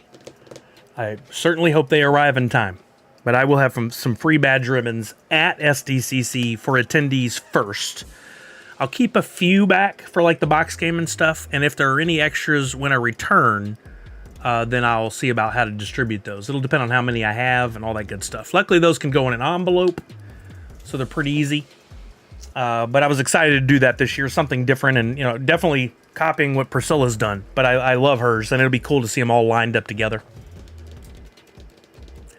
Punk says, yeah, but going to San Diego, so silver lining. Just wish it was during SDCC. Now have to wait a year. Oh, yeah, that's true. But you have something to look forward to. Flair, exactly. The appropriate amount of pieces of flair. All right, here we go. Let me make sure there's no X's on here. X will not give it to you. Blue Kachoo, one last chance for you to fix it. If your name is chosen and it comes up with no wax address, I will re-pick. New winner. So make sure exclamation point hoot, space, and your wax wallet ID. Professor Josh says Tiny Ghost exclusives look awesome. Oh, recent, yeah, stuff's fantastic. Yeah, Blues Boy, I'm absolutely going to try. It'll always come down to connection. But I would love to walk around and show inside, outside the con, gas lamp, all that. And I will try, for sure, to stream.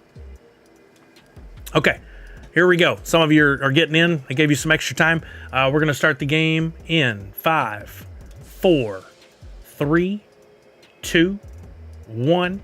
Here we go. Let me unmute the tab. Finally got it. Let's start with the party. I don't think I'm going to do a revive this time, a snap. We'll just play this out. Now, one of y'all can do a snap if you have the right fish in play. Ooh, blood splatter. So cool. All right, we got 76 of you. Started with 79. That just took out a bunch. Down to 66.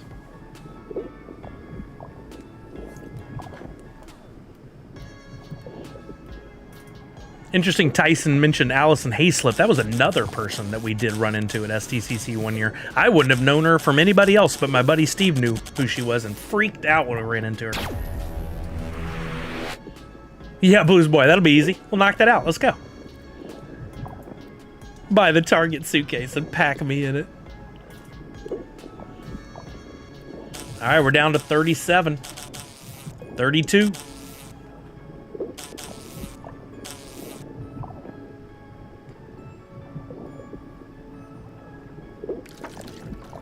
$26. I see some familiar names in there and some top-end NFTs. Still a bunch of orange fish, too. Nothing wrong with that.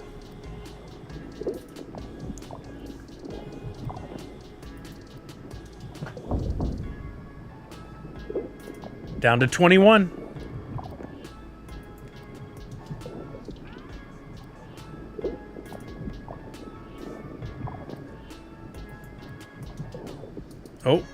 Oh, I thought I saw something coming in from the side there. Release, is that a thing? I don't even know all the commands. Go good on you, Blues Boy. That should always be a thing if you're going to. Oh, down to 9. Going to the con, down to 8. Any chance at any repeat winners? Doesn't look like it. I think everybody that won on the first round got knocked out. Down to 8. 3 of the 8 are orange fish. Let's see if they survive. There went 1. Now 2 out of 5 are orange fish. I'm not gonna say any names.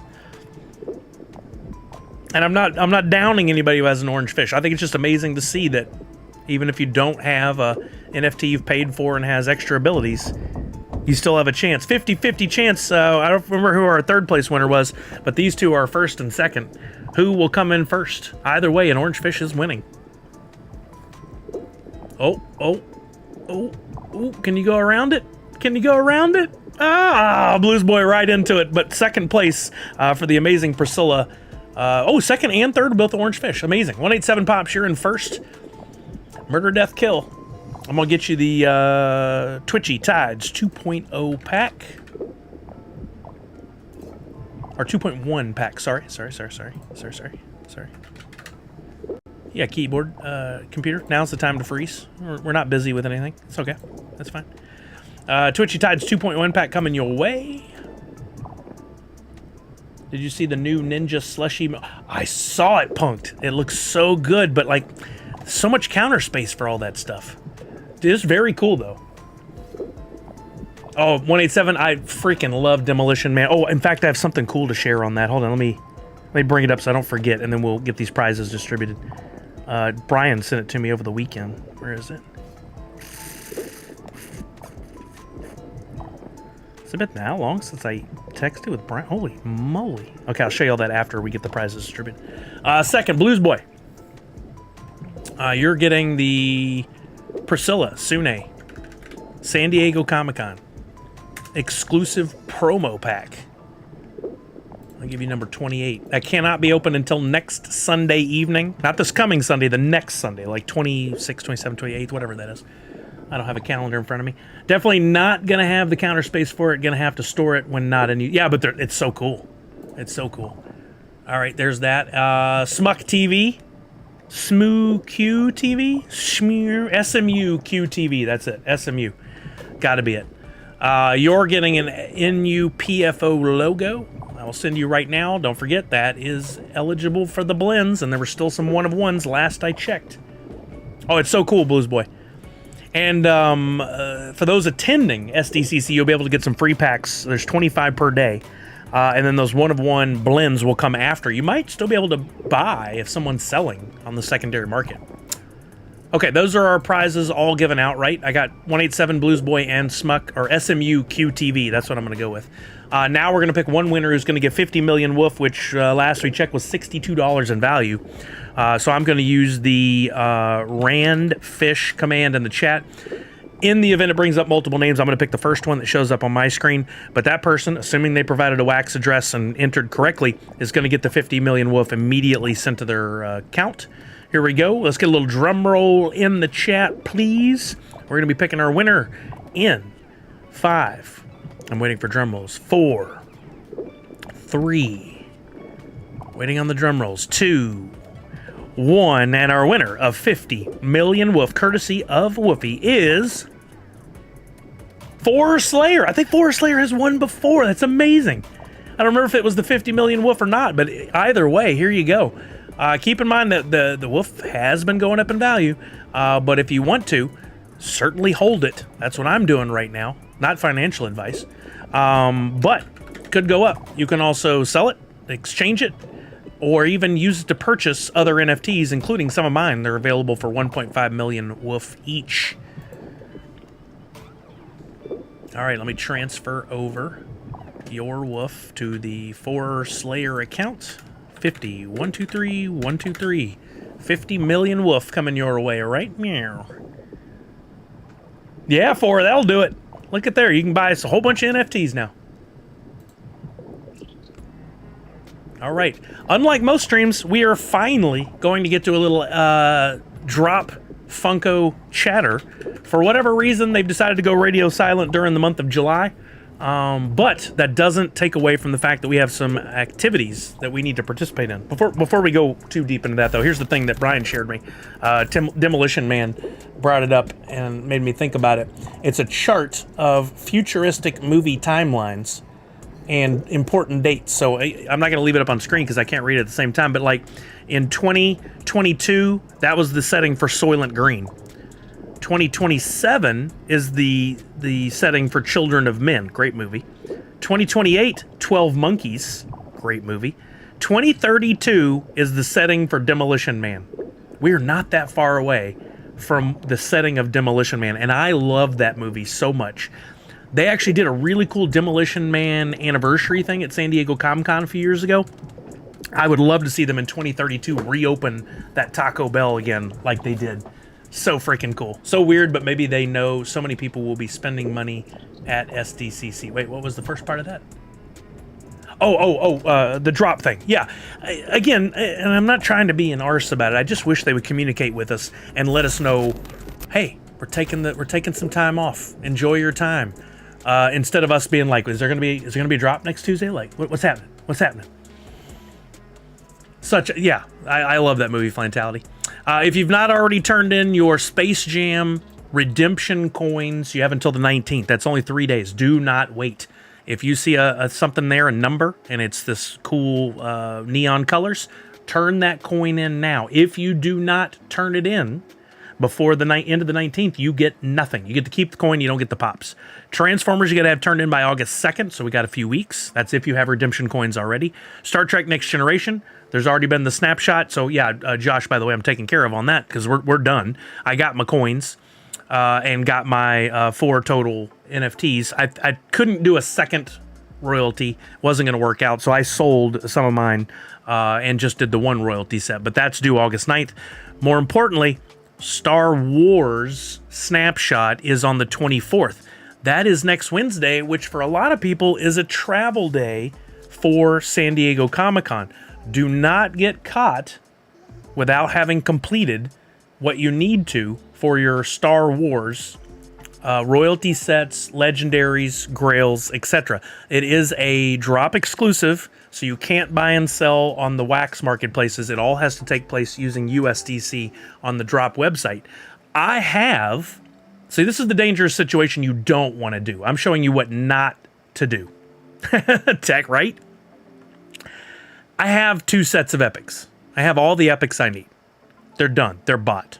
They're not expensive. You could buy them all right now for like, what is this? Average price of $4 times 16. That's $64. That's not bad. You're going to get not a Freddy, but Leia. That's what the royalty set is. But I have all those. I do not have 2 sets of the rares, the uncommons, and the commons. I'm an idiot. I need to complete those. It's going to be a process, however, given that we can't use the trick. But don't let that sit for too long. I'm going to get mine taken care of before I go to SDCC, and I hope that you will get yours done as well. If you have extra epics, if you have extra packs, make sure you get those opened or sold as we get closer to the snapshot date. And I do believe I have... Yep, I have 1 premium pack of Star Wars still left. And what are those going for? They're still at retail price. So if you wanted to take a chance at pulling a legendary or a grail, I will most likely open this one on the last day. 4th curator, I can help out if you need. I finally have some wax. I've been letting it build up a bit. So if anybody needs help getting wax, I can assist. Just reach out to me on Twitter. I'd be happy to help anybody up to, I can only let so much out. Wax has come down in value. It's come back up a little. It's sitting around 4 cents. Honestly, my opinion, this is not financial advice, is I'm trying to stock up on wax while it's cheap and sit on it for when it goes up. I'm sitting on quite a bit of wax between this and what I have staked to earn from.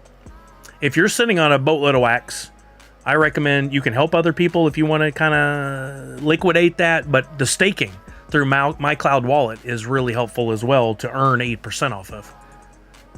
Professor Josh says, opened 6 standard packs yesterday, scored 3 legendaries and a grail with Star Wars. Dang, Professor Josh, that's awesome, man. That's great. Congratulations. I did never pull the grail on that one, but I would love it. I mean, I think in the tertiary market, those pops, they're going to do okay. They're not going to be crazy expensive because they are the deluxe, but I think they're still going to do okay. They're still going to go for more than what they're going for right now, for sure. Premium packs, I was doing terrible. Maybe that's the trick. I need to buy some standard packs. Okay, it's 2 o'clock. Let me go through my checklist and make sure I've done everything that we were going to talk about today. I do have one thing to share that Tech might enjoy. Hold on, I forgot to share that earlier. We talked about NFTs. We did TwitchyTides. We gave away 100 million woof. I gave a free NFT, or gave you guys the chance to sign up for a free NFT.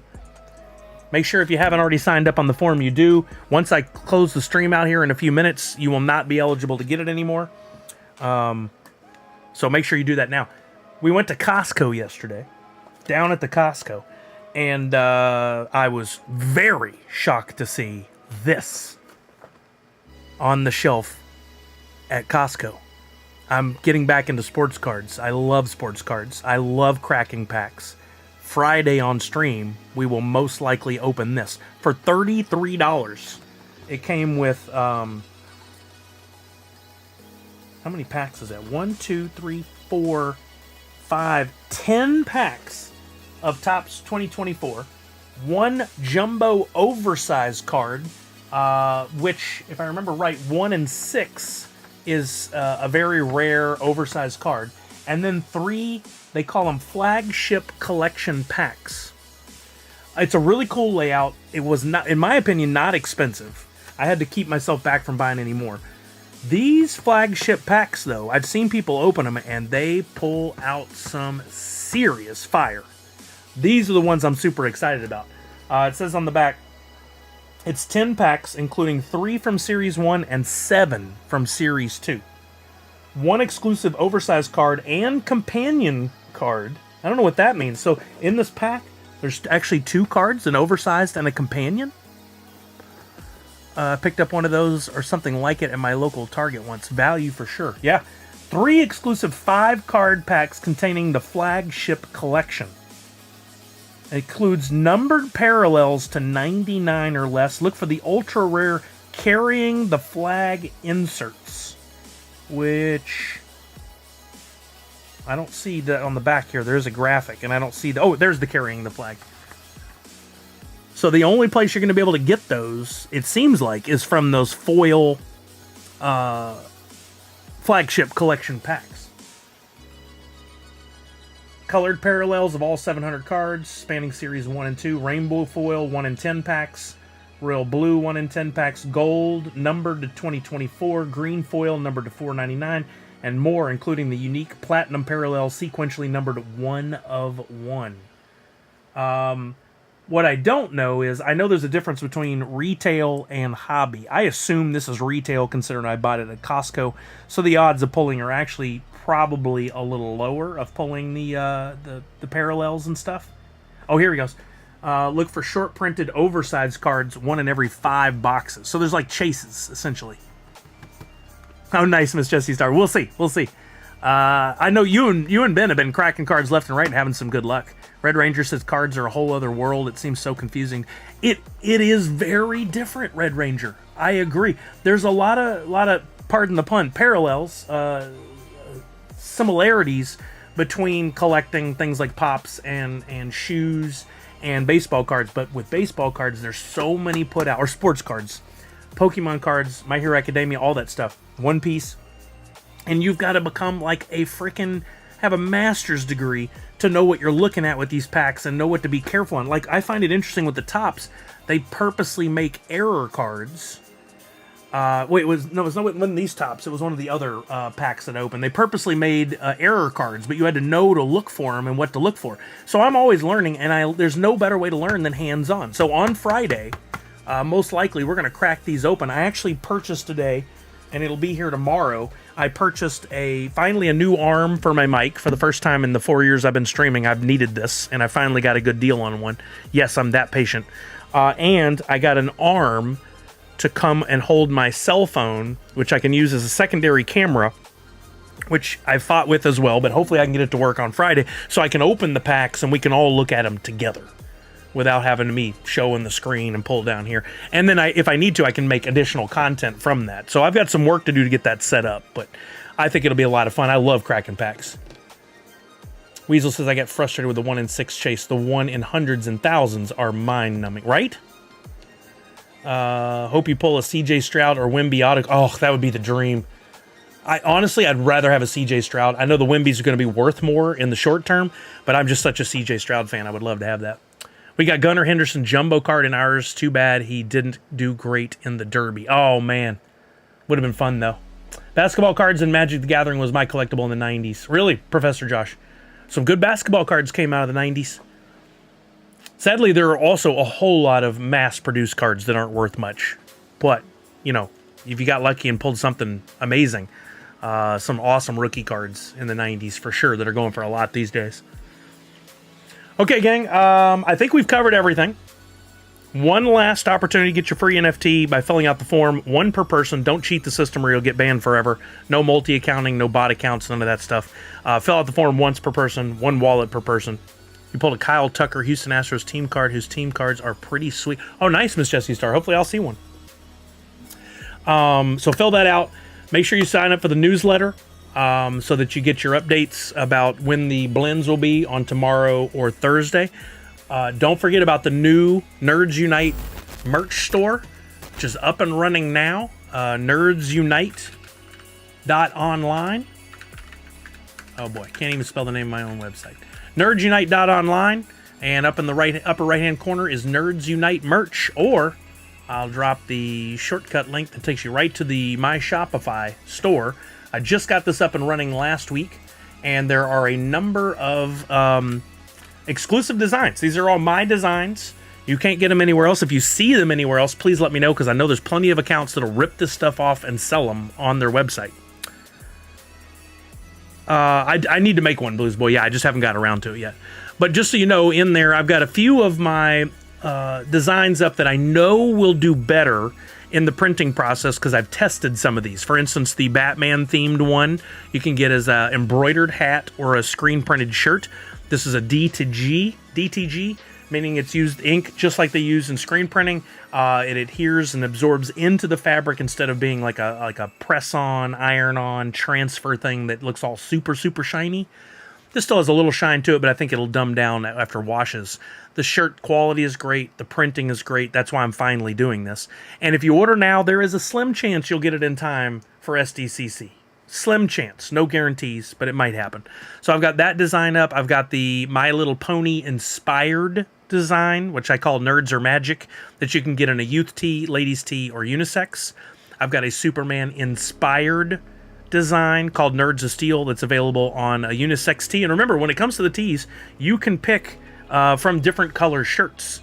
So if you click on like this Nerds of Steel shirt, you can choose, do I want it on black, red, navy, pepper, flow blue as they call it, blue jean, gray, or white. Those are not the same color choices for every one of the designs. I varied it depending on the logo, the design, so that they look nice. I'm not going to put like this Scooby-Doo inspired Nerdy New shirt on like a gross, ugly orange or high lime green shirt. Didn't make that available, I don't think. There's terracotta. I think that one looks fun. Violet. That one's fun. Berry. Some different color choices depending on the shirts, but you get to pick. These are print on demand, so don't order an extra large and then get it in and go, dang, should have got the large. Will they do an exchange? The answer is no. It's a custom printed shirt. The hats are embroidered, and I will be adding more options. There's also a scrunchie. I'll be adding more options. So if you see an NFT design that you like and you want me to make it into a shirt or a hat or whatever, I might be able to. There are some designs that are not going to transfer well. You can't do screen printing of stuff that has like fades, gradients, weird like splatter and stuff. Some of it just doesn't work.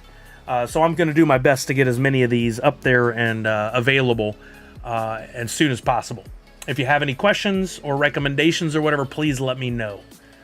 Forrest has just blended for 3 legendaries: Yabba Dabba Hoot, Dynow Holographic, Burger, Hoot Cosplay, and Hoot in Scooty Hoot theme NU t-shirt. Nice! Forrest Lair, thank you for doing the blends. I appreciate it. Thank you for the support. Autumn's Toys, that'd be awesome, right? I've got, I currently have, for the first time ever, like a real variety of my Nerds Unite shirts. I've got the Batman-inspired one, the Superman-inspired one, the Nerds Unite Super Mario Brothers-inspired one. Yeah, in the future, Blues Boy, for sure. My focus was not Hoot for San Diego Comic-Con, but to get the Nerds Unite logo out there, but Hoot will be making his way to the shirts. I'm just not sure how yet. I'm going to be working on it. But I definitely want to get that up there, too. It's just going to take time. Each one of these, I'm making sure I do right. I'm uploading it. I'm being careful with the pricing and the color of the shirts and listening to you guys. And it's not just click a button and go. It takes time. So I gotta gently, slowly roll it out. But that's the important stuff for today. Let me see who's on. We're going to raid over to another Twitch streamer. I will give away some Sully Bucks before we get out of here, so don't quit just yet. I'm trying to bribe you to hang around for the raid to make somebody else's day a little more special. A blood splatter shirt of this week's NU logo would be sick. Yeah, that would be a fun one to do. I agree. And if I do the right red in the right way, that can be accomplished. Rabbit Larry is playing marbles. I'm looking to see who's on, who's doing what. Loaded Wombat, Grand Theft Auto. El Gato is streaming. No doubt about their Prime Day stuff. That's pretty cool. Comic Dads is streaming Multiverses. I think we need to go over to Rabbit Larry. Playing marbles on stream, and no doubt there might be some TwitchyTides action in there as well. So we're going to raid over to Rabbit Larry. And I will be back at the next possible streams on Friday.